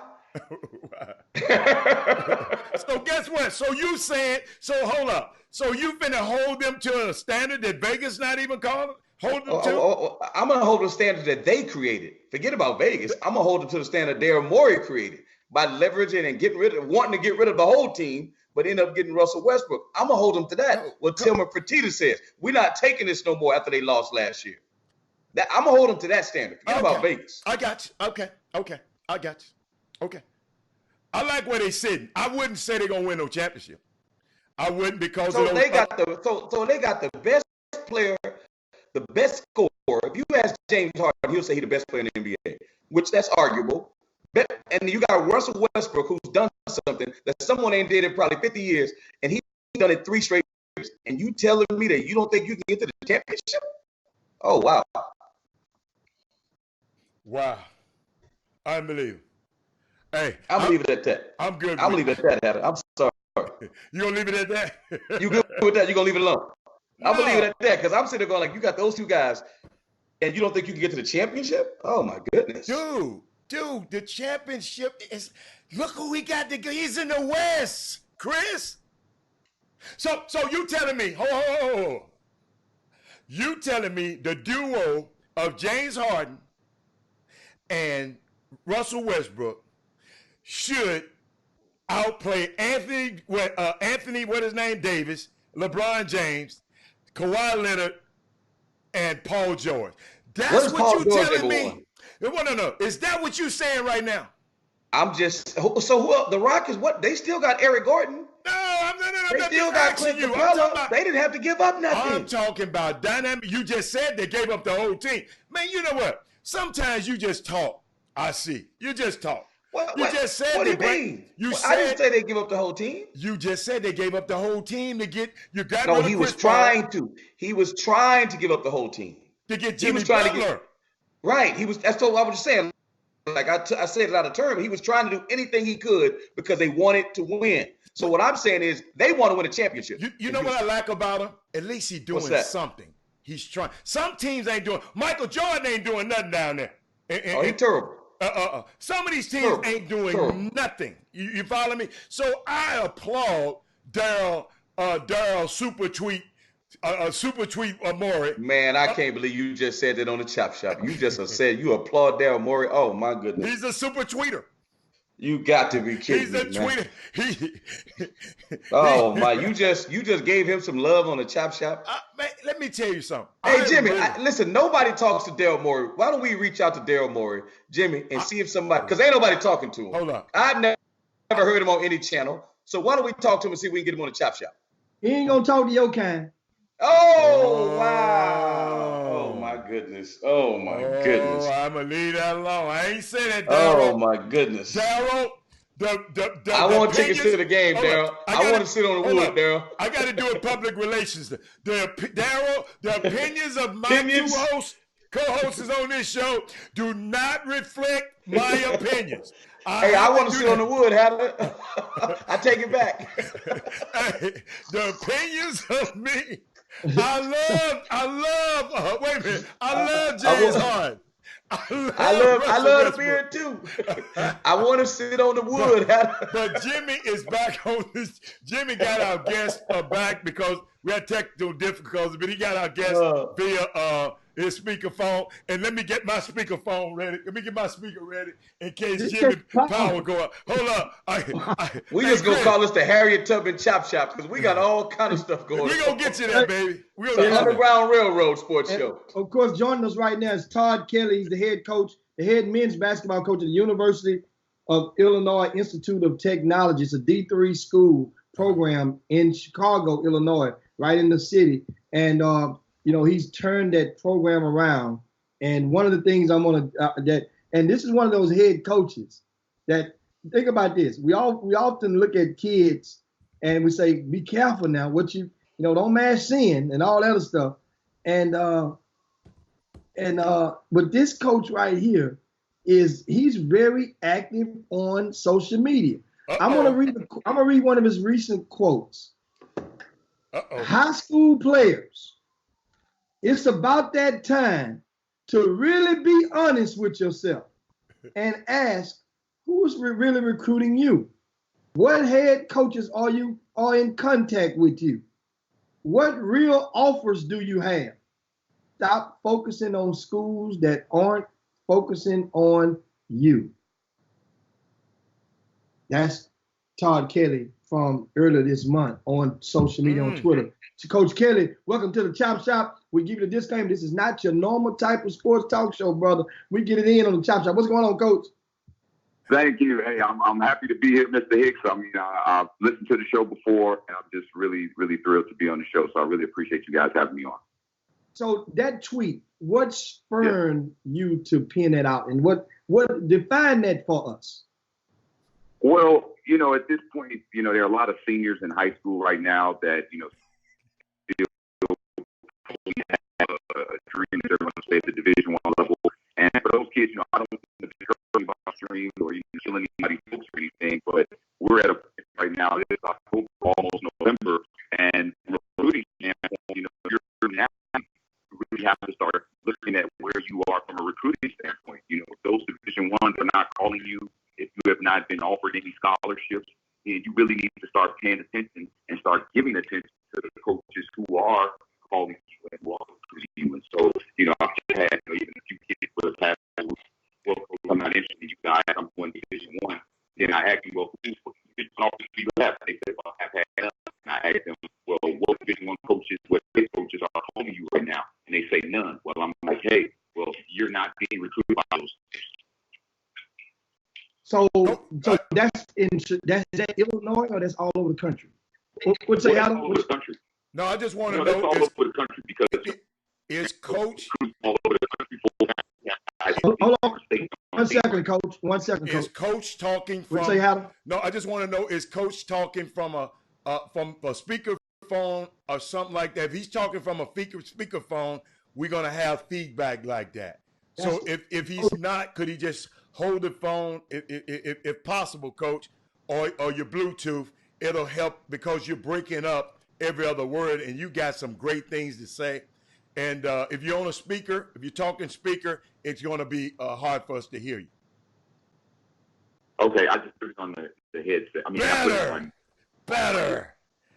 Awesome, Coach. Okay, Hatter's also, Coach, that's Robert Hatter. He's also our resident problem solver on the technology side. He's our chief of technology development. You go to church. You go to church, coach, and you got that one person in the back. They gonna give him a job, but he's more than that. But he doubles down. He like a funky Jamaican over there, coach. He got 14 jobs, man. Oh, go. Like, hey, man. Don't listen to him, coach. Don't listen to him, coach. Now finish, coach. Go, Jimmy. Yeah. Now, as you were saying, coach, you explained about a lot of the problems that are plaguing, or you say around the country. People are they're chasing the fantasy school that's not recruiting them and ignoring a lot of the programs that possibly or have interest in them. Where does that come from? Well, I think that comes from, it comes from, I think, a lot of TV, and then it comes from, relatives and family, because obviously if you look at TV, all you see is the Division I programs. You see the Duke, the Carolinas, the Texas A&M, LSU, those type of schools. And then, family members are always telling kids, hey, you're Division I, hey, you're better than this kid. You outplayed this kid who's going to UCLA or who's going to Arizona. And so a lot of kids tend to get an inflated opinion of themselves. And, there's a lot of times there's not anybody there to tell them, hey, look, you are best suited for the Division II level, or you have 5 Division II offers. Why are you still chasing the Division I? Because I think a lot of kids lose track. I think what's the most important thing when you're looking at a college from a basketball standpoint. And I think all kids need to ask themselves, if they plan on playing basketball in college, where can I go where I will get the most playing time? Where can I go where I will have the best opportunity to win? And I think a lot of kids lose track of those things, and that's why they look at those larger schools that have the big names, that are on TV, that travel a lot, and they don't look at the schools that really are interested in them. So where would they get? So what's the best, in your opinion, coach? What would be the best avenue for a parent or a kid to find out the truth? Because if somebody that you've grown as a kid on just being an advocate for the prospect for a second, or the family, somebody you've grown that came into your life maybe 5 or 6 years ago, and you've grown to trust this person, right? Maybe the summer coach, maybe the handler, or maybe your uncle who you've known all your life. And this person is telling you, as the prospect, they know the way to go. This is how you should do it. You're better than that. You can get bigger offers than that. And so where and how do you check the map, so to speak, of this type of stuff that's happening? Well, it's really simple. It's just a question of who is actually recruiting you. You need to, if you're a student athlete, if you're a parent, you need to ask yourself, what head coaches are calling you right now? What scholarship offers do you have right now? And if you see, for example, hey, I'm a Division I player, but you have no Division I offers, you have no Division I coaches calling you right now, you've had no Division I coaches coming to any of your high school open gyms or coming to your games at this point, then you need to look yourself in the mirror and say, okay, I'm not a Division I player. And those people around you who are telling you that, hey, I'm a Division I player, there obviously are options for those kids. So I don't want to deter any kid that thinks, oh man, I'm absolutely a Division I player. My dream is getting killed, because there are options for those kids. They still can go to a junior college and possibly play themselves to a Division I scholarship. They can possibly go to a school and play themselves into a Division I scholarship. But I think the biggest problem is very few people know how good basketball is at the Division II, at the Division III, and at the NAIA level. And they don't realize that, there are a lot of all-conference and all-state caliber players that are playing at the Division II and Division III level. And so I think a lot of times the fact of the limited exposure that the lower levels get makes it so that kids think that they're better than the lower levels. They're like, oh, these schools aren't on TV, they aren't any good. But it's like, no, there's quality basketball at those lower levels. So I think a lot of it comes down to a kid's AAU coach and a kid's high school coach being realistic with them and sitting down with them and really going over, hey, who's recruiting you right now? Who's calling you? And let's focus on those schools. And of course, we're joined right now, just tuned to the Chop Shop. We have head coach Todd Kelly of Illinois Tech, and that's a D3 school in Chicago. And from what I understand, there's about 23 Division III schools in the state of Illinois, right? Right. Yeah. So where did your program, measure among the rest of those in basketball? Well, I think we're right up there with the best of them. For example, the last 3 years, out of the 23 schools in Illinois, we're third in wins out of those 23 schools. So, I mean, our program has, really made a complete turnaround because the year before I took over the program, the team won 0 games. And in the last 3 years, we're 58-25 the last 3 years, and we've won 6 postseason games. So, we're one of the best teams, not only I feel like in Illinois, but I feel like we're one of the best teams in the country. And I feel like we have one of the best players in the country on our team. Who's going to be a professional, probably a professional overseas. So we have a really good team right now. We're one of the best Big Three teams, I think, in the country, not just Illinois. And so now, Chris Walker has rejoined us right now. He's one of the co-hosts of the Chop Shop. Okay. He's a longtime college coach, spans over 2 decades in the Division I ranks, most recently at Cal Berkeley.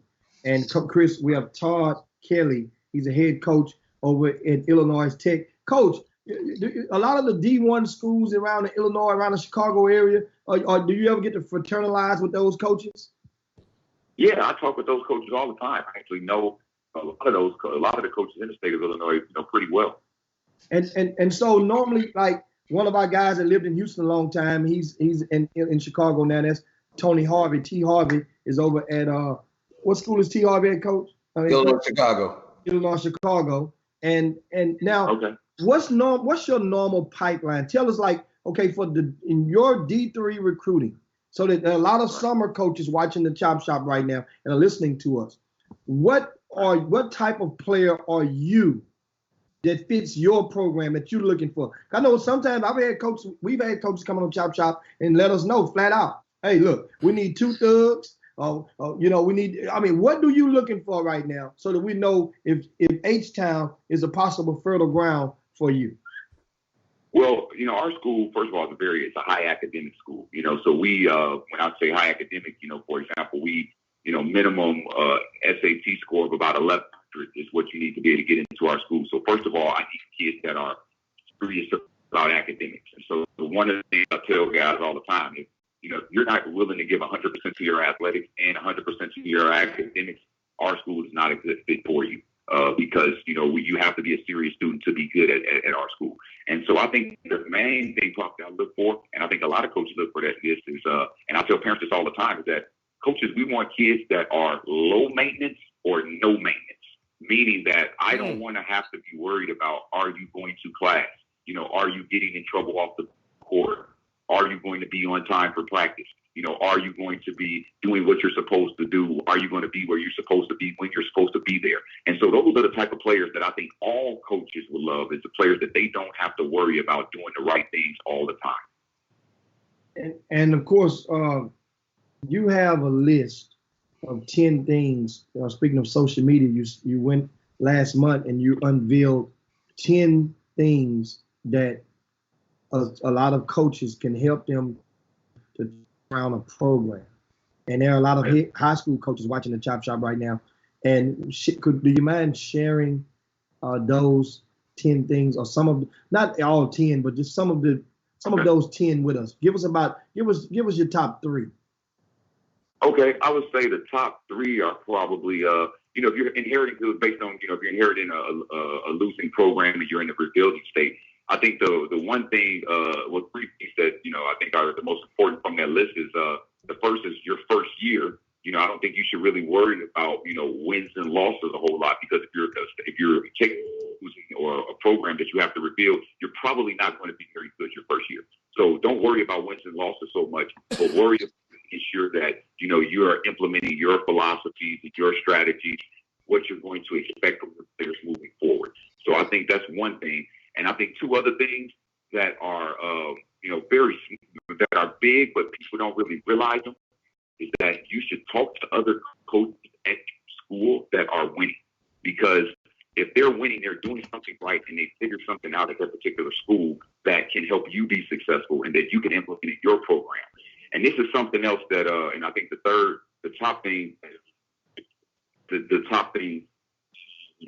that I would say is that, and a lot of people unbreak this, don't even realize it, is that it's very important to build relations with certain people within your school, like the secretaries or administrative assistants, the security officers, the janitors, the food service staff, making sure that you have a good relationship with those people are very important because, you know, if you want to get into the gym sometimes, and it's maybe after hours where you're going to have to talk to the security officers or the janitors. You know, if you want to know what's going on around the school and you want to know certain business or certain dirt about certain things that you may need to know, you need to be in good with the secretaries or administrative assistants.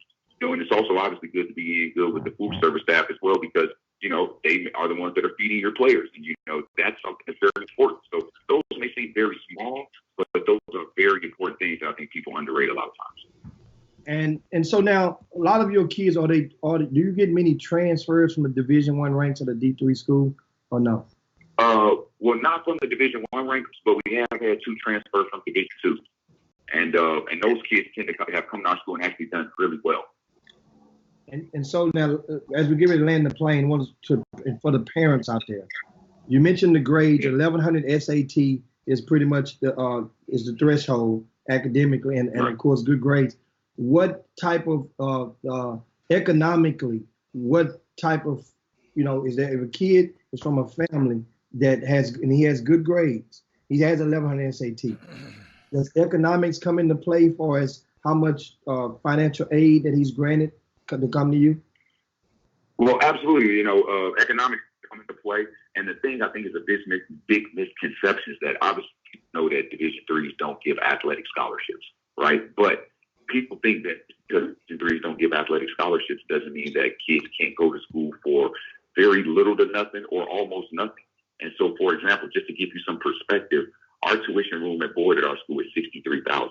However, we have kids paying, as little as $3,000 to go to school here. And then we have kids paying as much as $30,000 to go to school here. And that's all based on their academics and their parents' financial situation. So if you're a kid, for example, that's a Pell Grant qualifier. So if you qualify to get the Pell Grant and you have obviously the academics to come to our school, then you can come to the school for a very little amount. So that's the one thing I think that a lot of people, another reason why people always look at the Division I and the Division II level is because they know that there are full scholarships available at those levels. But at our level, even though you can't get a full scholarship, we can make it very, very affordable for you to come here if you have the academics. And any questions got, Hatter, Chris? No. I mean, I got a question. I mean, Coach, what's up? It's Chris Walker. As Jimmy stated, been around the business a long time. Good to meet you. You sound like a great guy. Dealing with what we're dealing with today in our culture, where sneaker companies, you see what's happening with the AAU world. That obviously doesn't touch you as much at your level, but it does to a degree because the trickle down effect, because it creates this vision of grandeur that everybody can accomplish. The goal of playing at the highest level, Division I, or playing Division I at all. So I work for CBS as a broadcaster. I've done Division II, Division III. I haven't done Division III, but I've done Division II.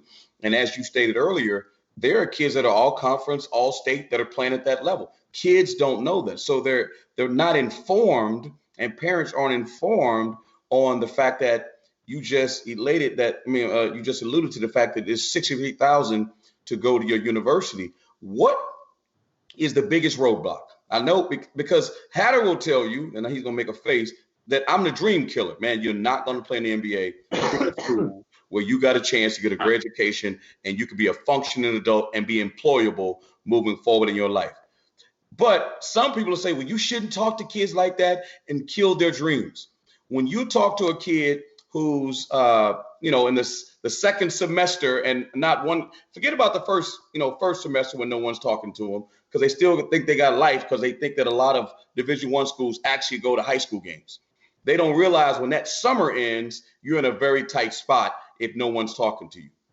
What do you tell parents and kids? What is your pitch when they say, well, Coach, how do you know he can't play Division I? You don't believe in my child? You don't know the last game of his high school game.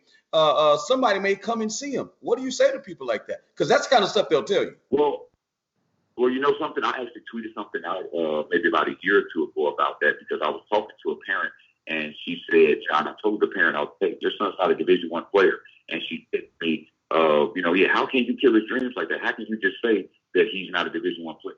And I asked the lady real simply, I said to her, and this was in March of the kid's senior year. And I said, excuse me, ma'am. I was like, how many Division I offers does your son have right now? She said, I'm not the one telling you your son's not a Division I player. I was like, the over 3 320 Division I schools in the country are telling your son that he's not a Division I player because he doesn't have an offer right now.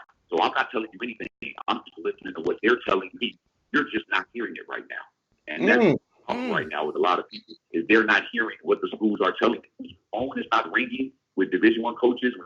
You're not getting text messages from those guys. They're telling you loud and clear that you're not a Division I player. And I think a lot of people always think, oh, the coach doesn't see my abilities or doesn't see my son's abilities. And it's like, look, coaches want to win. Every coach is in the business to win. Their jobs are on the line if they don't win at every level. So no coach is going to pass up a player that they think can help them win to pick a player who they don't think can help them win. So that's pretty much what I try to tell kids. And from a recruiting standpoint, the one thing I try to emphasize to guys that because we try to recruit Division I and Division II caliber players to come to our school because those are the players that can dominate at the Division III level. And so I always ask guys, look, do you want to go to the Division I level and be an average player, or do you want to come to the Division III level and be a great player? And I think I have several examples of guys in my program right now who have turned down Division I offers, who have come to my program and are great players. And our best player right now turned down several Division I offers, and he's at our school right now. He has 900 points and 800 rebounds in 3 years, and is going to be the best player in Division III this year, and is going to be playing professionally. So, the Division III level, there's a lot to like at the Division III level. So you must be a hell of a salesman for the kid to turn down Division I scholarships to go Division III because you know what we're dealing with in today's culture. I did have a follow-up question to that when you're talking to parents and if a kid says, well, coach, do you think I could make it to the league from the Division III level? Because they all want to play in the NBA. For some reason, even the worst player on the team, just because he can go buy a pair of KDs and he got a trainer, think he's got a chance to play in the NBA. From your standpoint, coach at the Division III level, non-scholarship level, which really, because technically, the Ivy League's non-scholarship as well. People don't know that, right? So there's really no difference in it. Do people really understand the value? Because a lot of people probably have never heard of your school, particularly let's keep it 100 because it's a chop shop. African Americans. Do they understand the value of a $63,000 a year scholarship? Do they understand that what you're giving them? And I don't want to besmirch you, coach, but if a Division III coach is coming after you saying this, you're probably not a pro. Does that make sense? Like you probably should, and you're like you said, you're trying to get guys that are maybe Division I and Division II guys because they can dominate your league. But is it fair to say that if you're coming to them, they should be thinking more in your direction and not in your direction? Well, the thing is, I try to recruit higher level players, because I feel like I said, Division II and Division I players come to Division III level and dominate. If I'm recruiting Division III players, or guys that I think are D3 players, we'll have an average team. And so, kind of to answer your question, a lot of, for example, African Americans don't really understand a lot the Division III level because think about it. How many people just randomly say on a given night, hey, I'm about to go to this Division III basketball game, or I'm about to watch this Division III Not me, coach. No, I don't feel bad. Not me, coach. No one does that. You know what I mean? Like, no one does that at all. Or even the Division II game, for that matter. Right. People want to see high majors, the Dukes, the Carolinas, the Texases, all of that stuff. So a lot of people don't really understand what the Division level has to offer. But the niche that we have at our school is that, kids that come to our school, they have to be serious students. So the one thing we tell people is that, hey, our tuition, room, and board total cost is $63,000. You're not going to be paying anywhere close to that. When you graduate from college, our average first-year earnings out of college is $68,000 a year. So people can understand that. If a 22-year-old can step out of college and be making $60,000 a year, like I had 3 guys that graduated 2 years ago. They're all making over $100,000 a year, and they're 3 years out of college. So I think people will understand that, and that's what our school brings to the table. And a lot of Division III schools are pretty good academically, not all of them. But a lot of Division III schools are really good academically. And the one thing I also try to tell the parents is that, hey, look, if your kid comes to this school, they're probably not going to the NBA. It's just not going to happen. You're probably not going to the NBA if you come here. But if you come here, you can get a great education. You can make a good living for yourself when you graduate.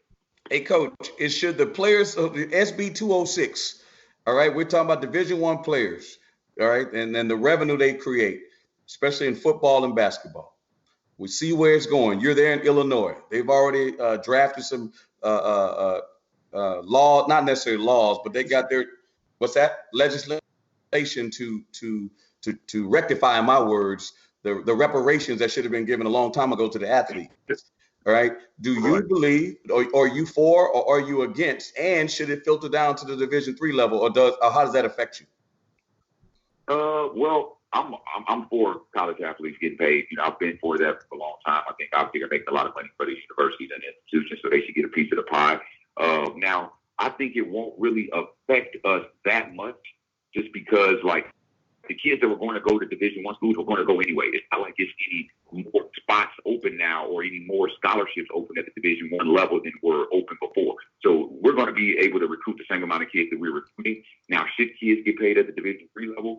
At this point, I would say no, because the reason I think kids should be paid at the Division I level is because they are producing revenue.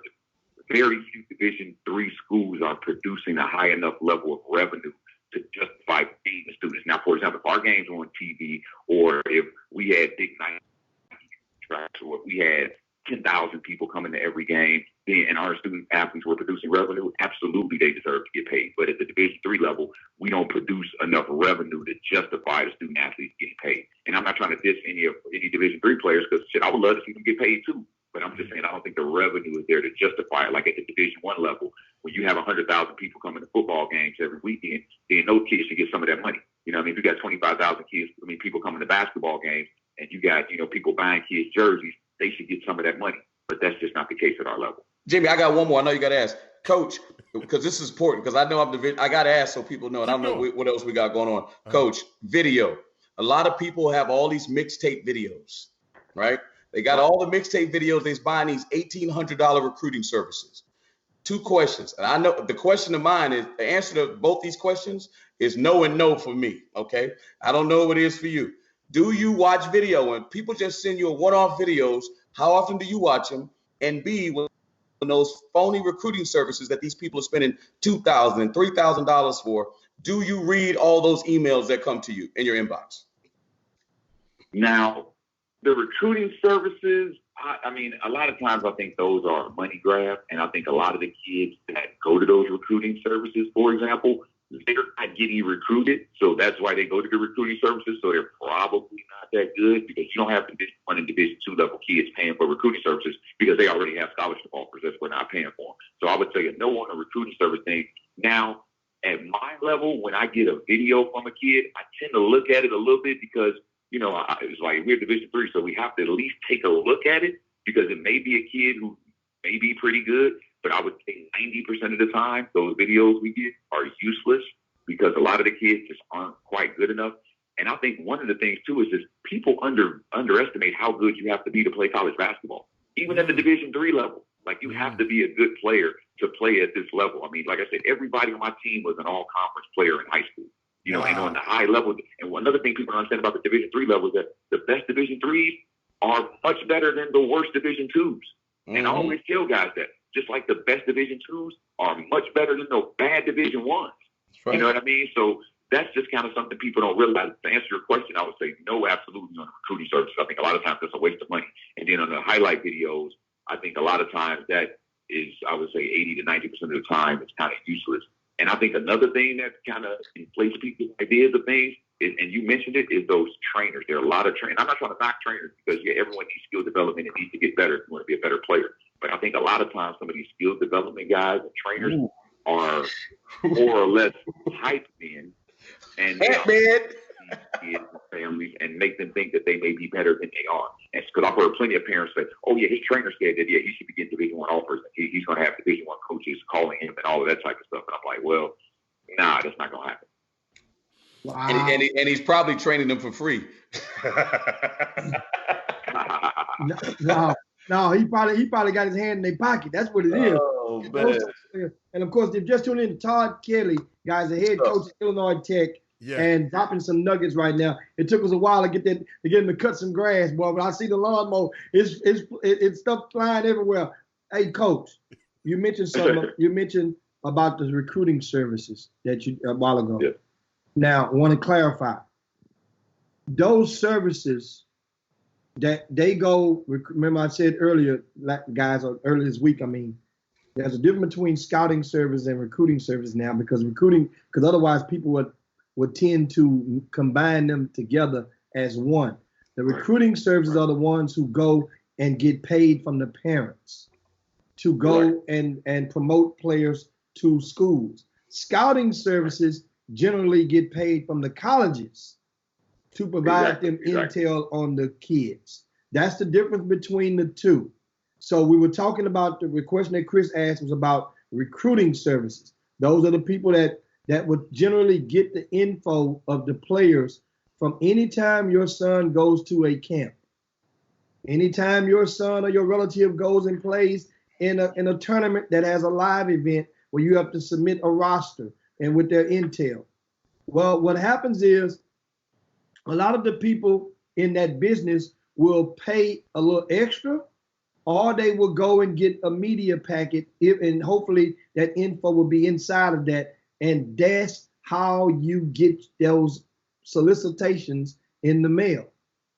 Hell, I remember, reason I know, I mean, of course I know, but back in the days, I really found out back in the days because I had during those days, Chris, remember you can use your address before the NCAA changed the rules for one of your players. I never did that though. I never did that. Yes, you did. Yes, people could not get in touch with Hasheem Thabit.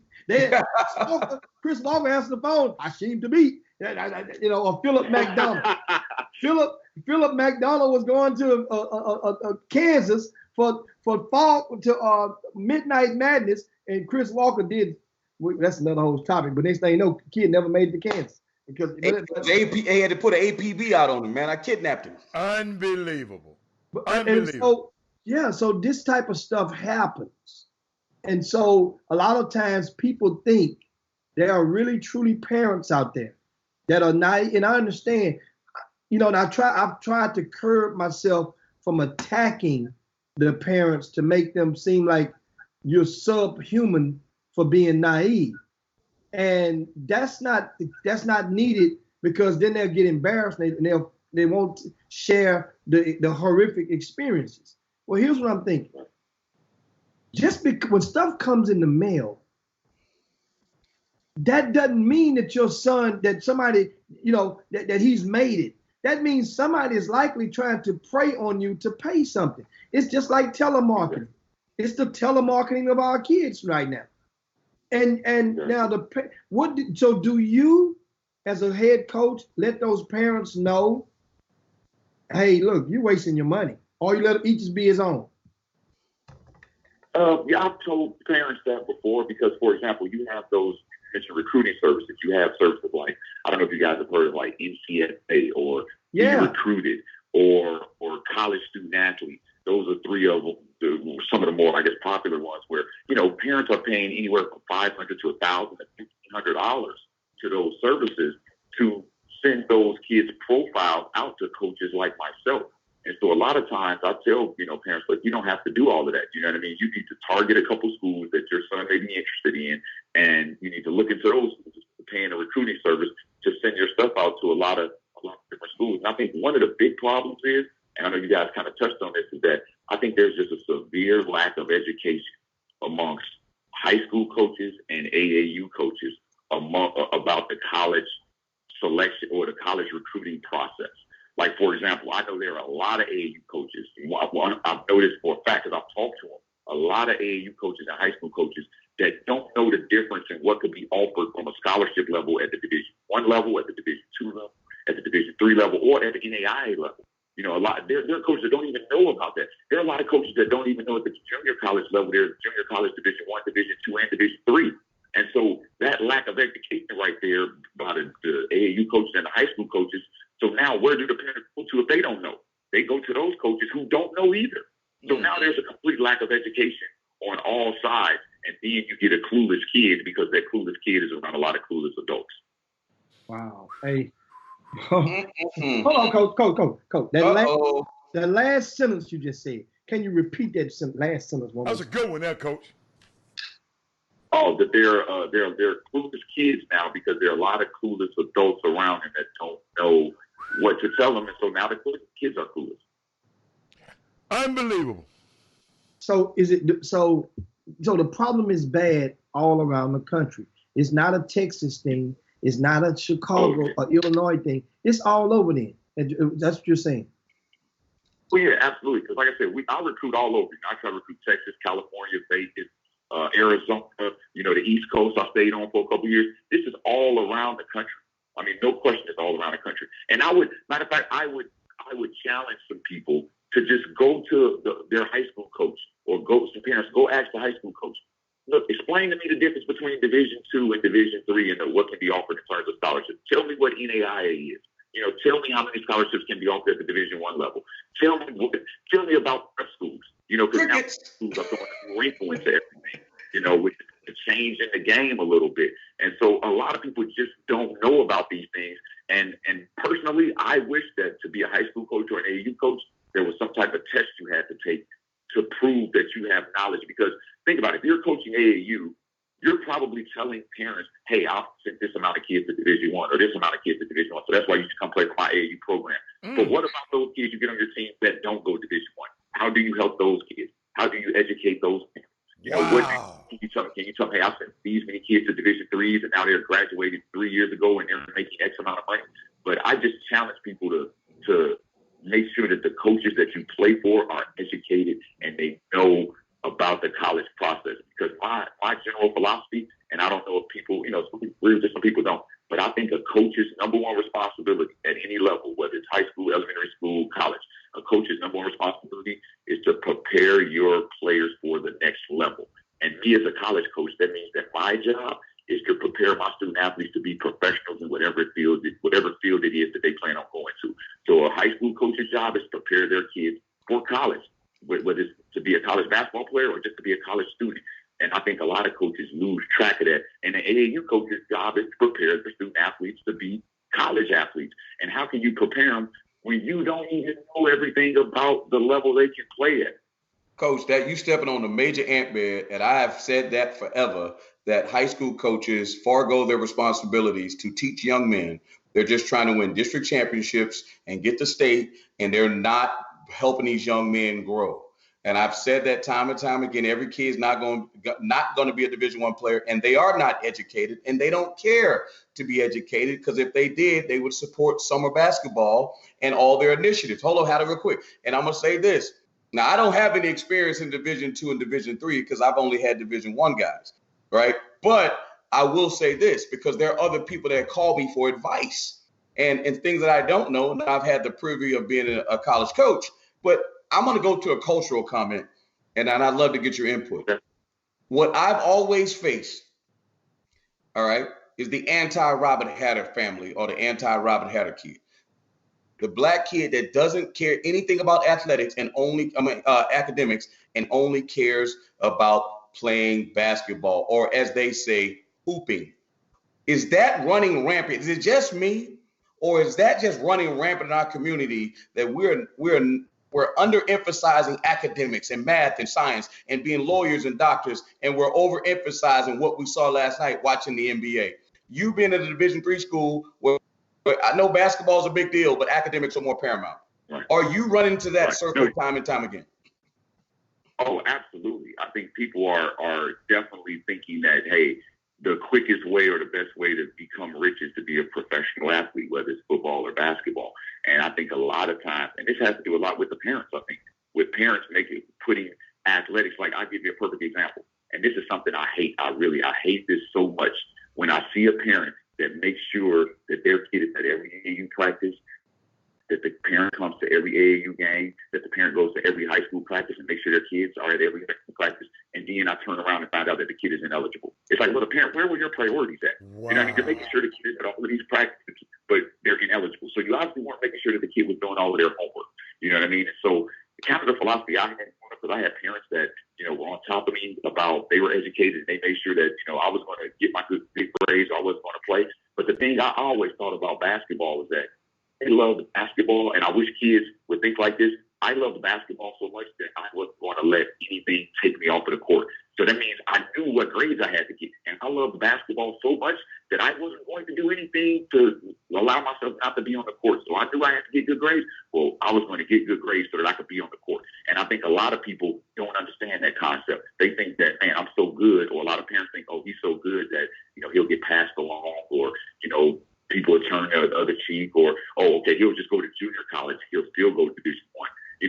So I think, so what you're saying is exactly right, that a lot of people overemphasize sports and don't emphasize education enough, and don't emphasize picking a career and trying to strive towards that career. And a lot of times stuff is just out of whack, particularly in the African American community, which is disheartening. And which is one of the things, one of the reasons why I got into coaching is because I want to be able to educate people and help other kids get education so that we can, empower the community so that we can have more successful, productive members of society that are African American. Happy, you had something? No, man, I'm just listening, man. I'm just enjoying. Hey, Coach, but I would add this, Chris, because Coach, you said something about high school coaches, right? And you said they should be preparing these guys.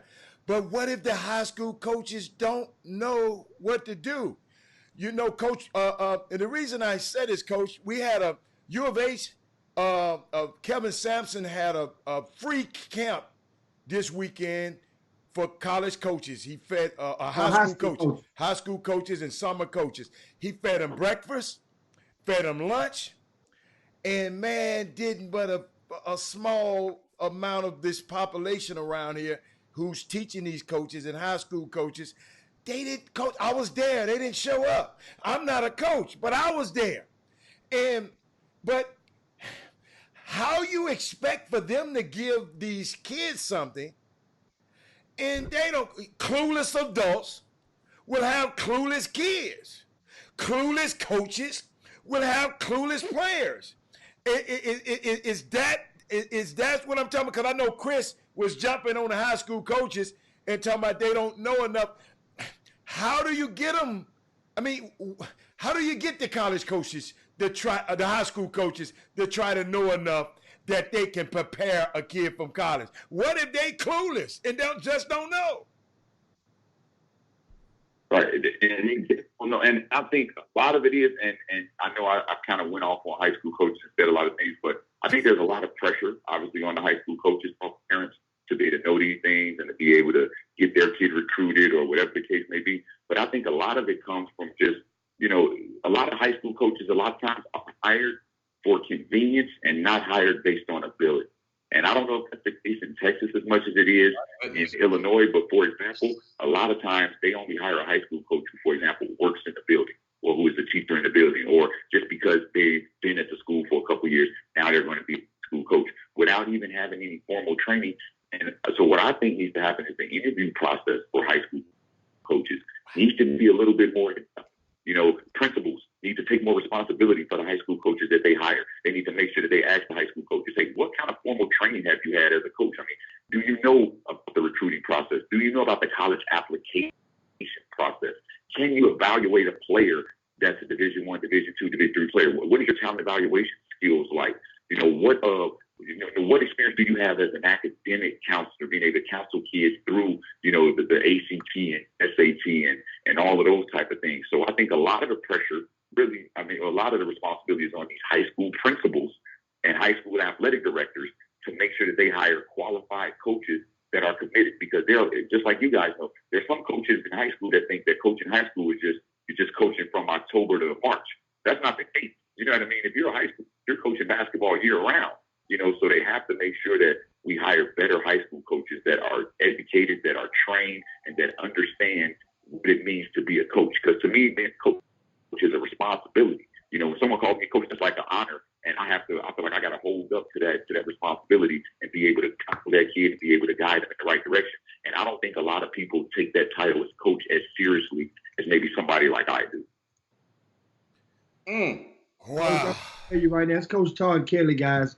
I'm impressed. Coach is the man. And there's no doubt of no shadow of doubt as to how you obtain that job, how you were hired. And sometimes, and that's why one of the things I was curious about, because I say now you can tweet all you want, Coach. I see it now, because I see where it's coming from. You're not the bitter coach. Right. You're not the guy that's you're just calling it like it is. And you're standing in your space trying to win and provide for your family and get better. You are definitely a candidate to advance and get a pay raise in the coaching sector. You are, because it appears, I'm just telling you from down there, you get it. You get it. Gotta get them dubs too now, Jimmy. Huh? Gotta get them W's now too now. You gotta get them W's now. Gotta get them W's now. Because if you don't get them W's, you'll be Gotta get sitting them where Chris W's. you'll be get sitting them where Chris A's and Walker B's. is. You gotta get them W's. Yeah. What you say, Adam? If you don't get them W's, you'll be sitting over there where Chris Walker is. If you don't get them Exactly. Exactly. Hey, brilliant mind. Chris Walker is a brilliant mind. Todd Kelly, from what I hear today, and I'm going, Coach, believe you me, I'm going to check up on you and I'm going to follow your career. And because you impressed me today, because, you know, if nothing else, Coach, on this show, we try to just figure out ways to help our next generation. And if our next generation is in guys like your hand, I think we're going to be all right. So I'm proud of you. Thank you. And I'm going to keep up with you. Oh, man. Appreciate that, Coach. And one last question for you, Coach, before we let you go. Okay. In the D3 ranks, I know in Chicago is a very, very talented and fertile ground for prospects, especially for basketball. Okay, do you normally go like the sneaker sponsored programs? What percentage? How is your recruitment with those programs, or do you not even bother with those until a certain time? Because remember when you said earlier, everybody's going to know about those Division Ones. What about that one or two guys on your team that ain't a Division One prospect? Do those sneaker programs normally box you out from recruiting their players, or do any of them welcome you with open arms or try to help you to just get one or two? And if it is, then give them a shout out. Well, for the most part, a lot of the kids that play in those programs, they go to those programs with the aspirations and with the thought in the back of their head that they're playing Division One. Because on those sneaker programs, if there's 9 guys on the team, probably 6 or 7 of them will actually be Division One players. And so, it's been difficult. It's been difficult to try to penetrate into those sneaker programs. And to be honest with you, I haven't got any kids from any schools or from any the EYBL teams or any of the Under Armour teams. Now, I've tried recruiting, for example, one of the most popular teams out of the Chicago area, the Mac Irvin Fire. People probably heard of them. Yeah. I've tried to recruit a couple kids off of their team because I know their coaches pretty well. I grew up with the coaches within their program. And so, I've tried to recruit 1 or 2 kids, but a lot of times kids are influencing kids too. So if you got 7 guys on your team all going Division One, and the one kid is like not getting Division One offers, that kid is probably like, well, no, I'll go to the Division 3 coach because I don't want people to think I'm going Division 3 when everybody else is going Division 1. So to answer your question, very rarely, I don't have any speakers on my team. So usually I go for those kids that are not on those sneaker programs, and because it's just like a lot of times those kids just don't want to listen to me, and their parents automatically are thinking as well that they're Division One players just because they're on that team. And I know you guys hear this a lot, because I hear this. Someone will say, "Oh man, well, my kid had 18 points for this kid that's going to Texas." Well, that doesn't mean all the time, buddy, all the time. Wow, that boy. doesn't mean that, But Coach, why doesn't that matter, Coach? Because those guys, I've heard guys say that, man, I hit 30 on this dude and I was all district, but he going to Oklahoma and I'm going to Boogaloo State. Right. Well, because a lot of people don't understand, what it takes, number one, to be a college player and what goes into the evaluation. How many points a game you score? Like, I'll give you an example. I never asked a kid in high school how many points a game you average. Because that means nothing. Because my philosophy, to be honest with you, from a recruiting standpoint, is I would much rather get the 3rd or 4th best player on a really good high school team than get the best player on a bad team. Because the 3rd or 4th best player on that really good team, number one, is used to playing against really good competition, and more than likely is probably playing against just as good a competition at their high school where they may play against even at the Division III level, and then that guy that's the third or fourth best player, they're used to playing a role. They're used to being part of a team. They're used to not necessarily being the best player. So then when they come to my team, they're going to be able to play a role. They're going to be able to fit into the team. They're not going to think they're supposed to be the man. But if you take that kid who's the best player on a bad team, and if they come to college and they're not the best player anymore, maybe a culture shock for them, maybe a situation where they're always used to being the best guy and being looked up to, and they may not be able to handle not being the best guy. And then, too, they may not be that good, because it's easy to score 25 points if you're playing in the smallest division and you're playing on a bad team. But if that guy that's averaging 10 points, playing on a team with two other All-Staters, that's playing on a team that made it to the state semifinals, that's probably a pretty good player. Coach, ain't nobody gonna go to your school, man. Coach, you keep you unbelievable. Ain't nobody coming. You ain't gonna get one dude to go to your school. You keep that up, man. You gotta lie to him, man. No. You, Coach, I'm worried. I think you're gonna be in Division III forever, Coach. Hey. You gotta get you some lion swag, Coach. You telling the truth too much. They don't want to hear the truth. You got to get your used car game up. Hey, Chris, can we go to the Facebook feed? Coach, I got to give you this one before you leave. Because Rick Brown on our Facebook feed, he said, hey, Coach, one of my players' brother played for you, Ben Wagner from Austin, Texas. Oh, yeah, Ben Wagner. That's my guy. Yeah, Ben Wagner. Absolutely. Wow, it's a small world. Yeah. It's a small world indeed. Coach. And this goes to show, and this is one of the things about the Chop Shop, and it's amazing. I'm sitting here, and I'm really, really proud for you, Coach Todd Kelly. Yes. I've never met. This is the first time, and I'm going to declare and share this with you guys, the viewers and the listeners out there of the Chop Shop. This is in almost 4 years of the Chop Shop.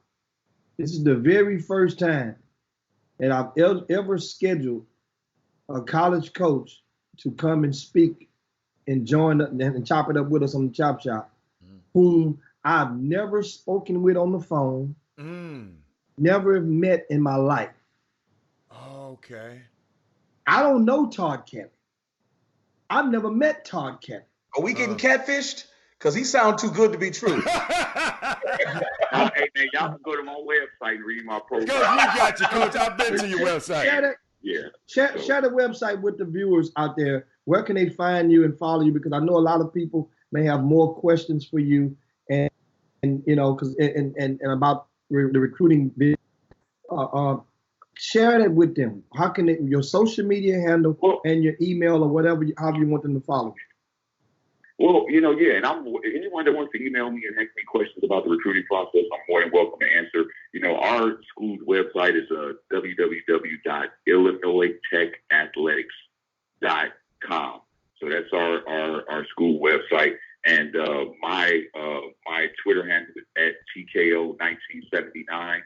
And so, that's how I can be contacted. And I don't know how much you guys know about Division III level. Obviously, you guys are familiar with college basketball over. But, one of the things that, I feel that I have to really, really, give 100% effort all the time, because at the Division III level, there are over 429 Division IIIs, and there are less than 15 black head coaches. Say that again. Wow. Say that again, Coach. You know that all too well. Say that one more time. Give us that stat There's again. over 420 Division III schools. There's less than 15 black head coaches at the Division III level. And so knowing that, I always think that, hey, I got to perform. I got to make sure our program is up to speed. I got to make sure that we're organized. I got to make sure that, we're disciplined, because you guys know the stereotypes. I don't got to say it. People see, younger African-American head coach that probably think, he's just a recruiter. You know what I mean? And his team's probably undisciplined, and, they're going to be unorganized, and, they're going to be this and that. You fill in the stereotypes. So, I want to be that guy. I'm not going to fall to the stereotypes. You know what I mean? You're not going to look across the sideline thinking, I'm going to outcoach you today. That's just not going to happen. You know what I'm saying? That's not going to happen. You know what I mean? I'm going to have better players, and we're going to be more organized and more disciplined. And I think if I can consistently continue to do those things, then I'm going to hopefully continue to have success. Coach, now that's what I want, that swag to come out. That's what I'm talking about, Coach. That's what I've been waiting for the whole show right there, Coach. Just get that swag out. We got to talk some basketball here for a little bit, man. He got swag. You just wasn't listening. I like it. I like it. But Coach, I want all of y'all, since all of y'all are really more in this business than I am. David Polk on the Facebook feed just said something, Coach. He said, and Chris, Coach, and Jimmy can answer this. Should there be a requirement from ADs to high school principals to interview and hire high school head coaches that have played in college, or is that already in place? Because if I'm hearing correctly, some, not all college high school coaches aren't really even qualified to be in these positions. What are the requirements, Jimmy and Chris and Coach Kelly? I don't know. Okay. Oh, y'all don't know. There are no requirements for in place for an administrator or an athletic director of a school district. Your requirement is you must be, let's say Houston Independent School District, which is one of the top 3 or 4 largest school districts in the United States of America. Okay. In that district, you must be certified, meaning you must have passed a certification in addition to your degree. You must have your degree, but you must be certified in most high school sports coaches are certified in either special ed or PE. And you have some that are certified in math and sciences. So there's no certification. Now the thing is, no requirement. So hey Jimmy, let me ask you a question. Before you say that, so what you're saying, Jimmy, is they're certified to teach, but not coach. Yes, and that's what their job is. And that's the thing that people get and understand.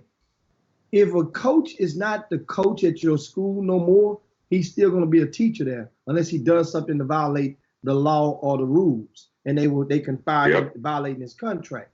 So that's the thing. Now, do I believe that it should be a requirement?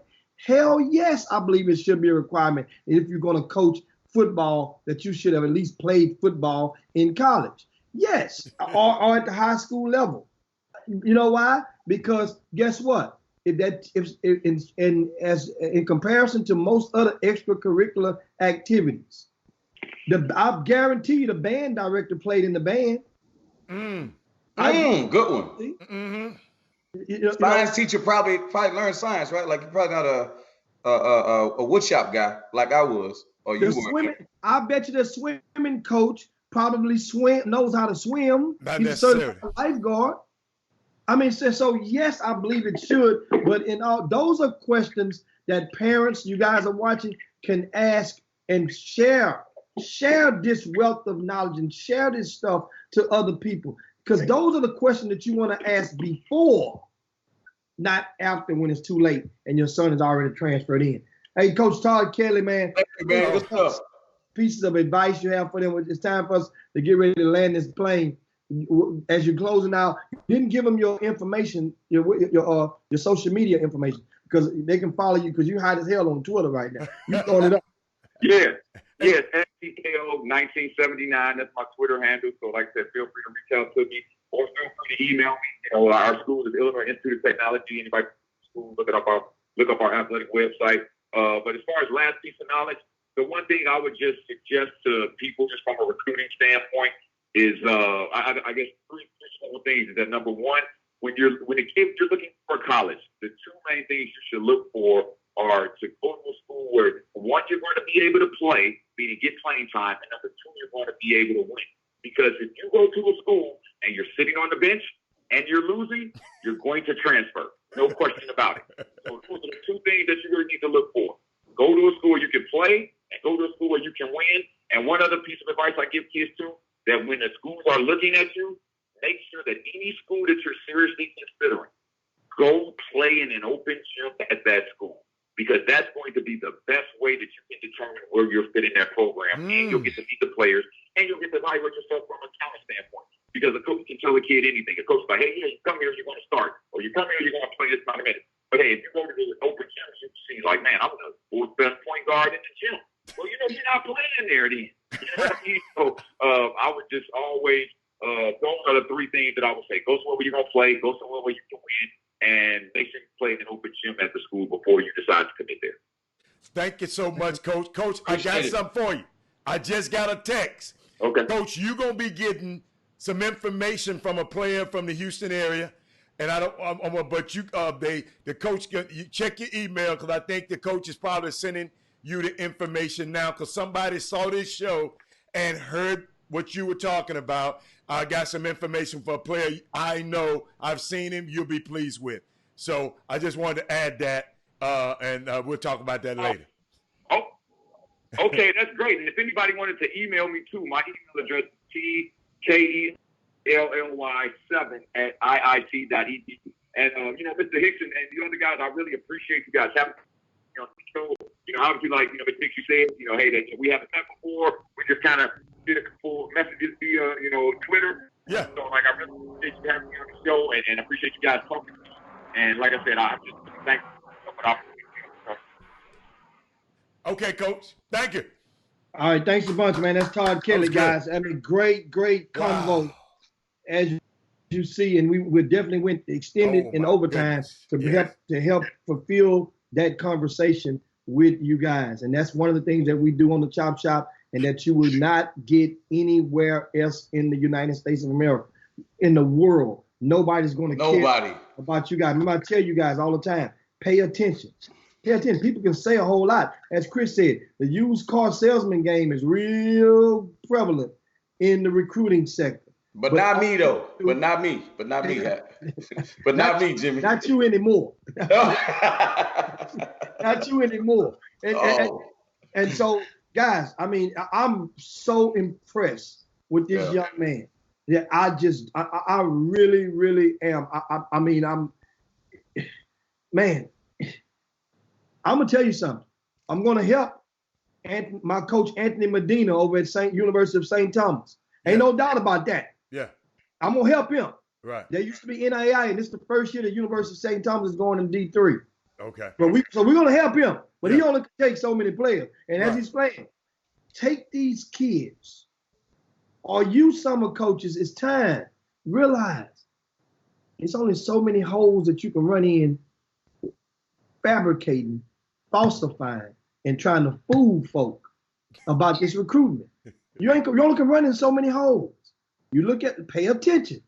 In the greater Houston area alone, Basketball University, they were sneaker sponsored just last year, just this past year. That's the program that Quentin Grimes came from. He's gone. He's on the greener pastures over at U of H now. Guess what?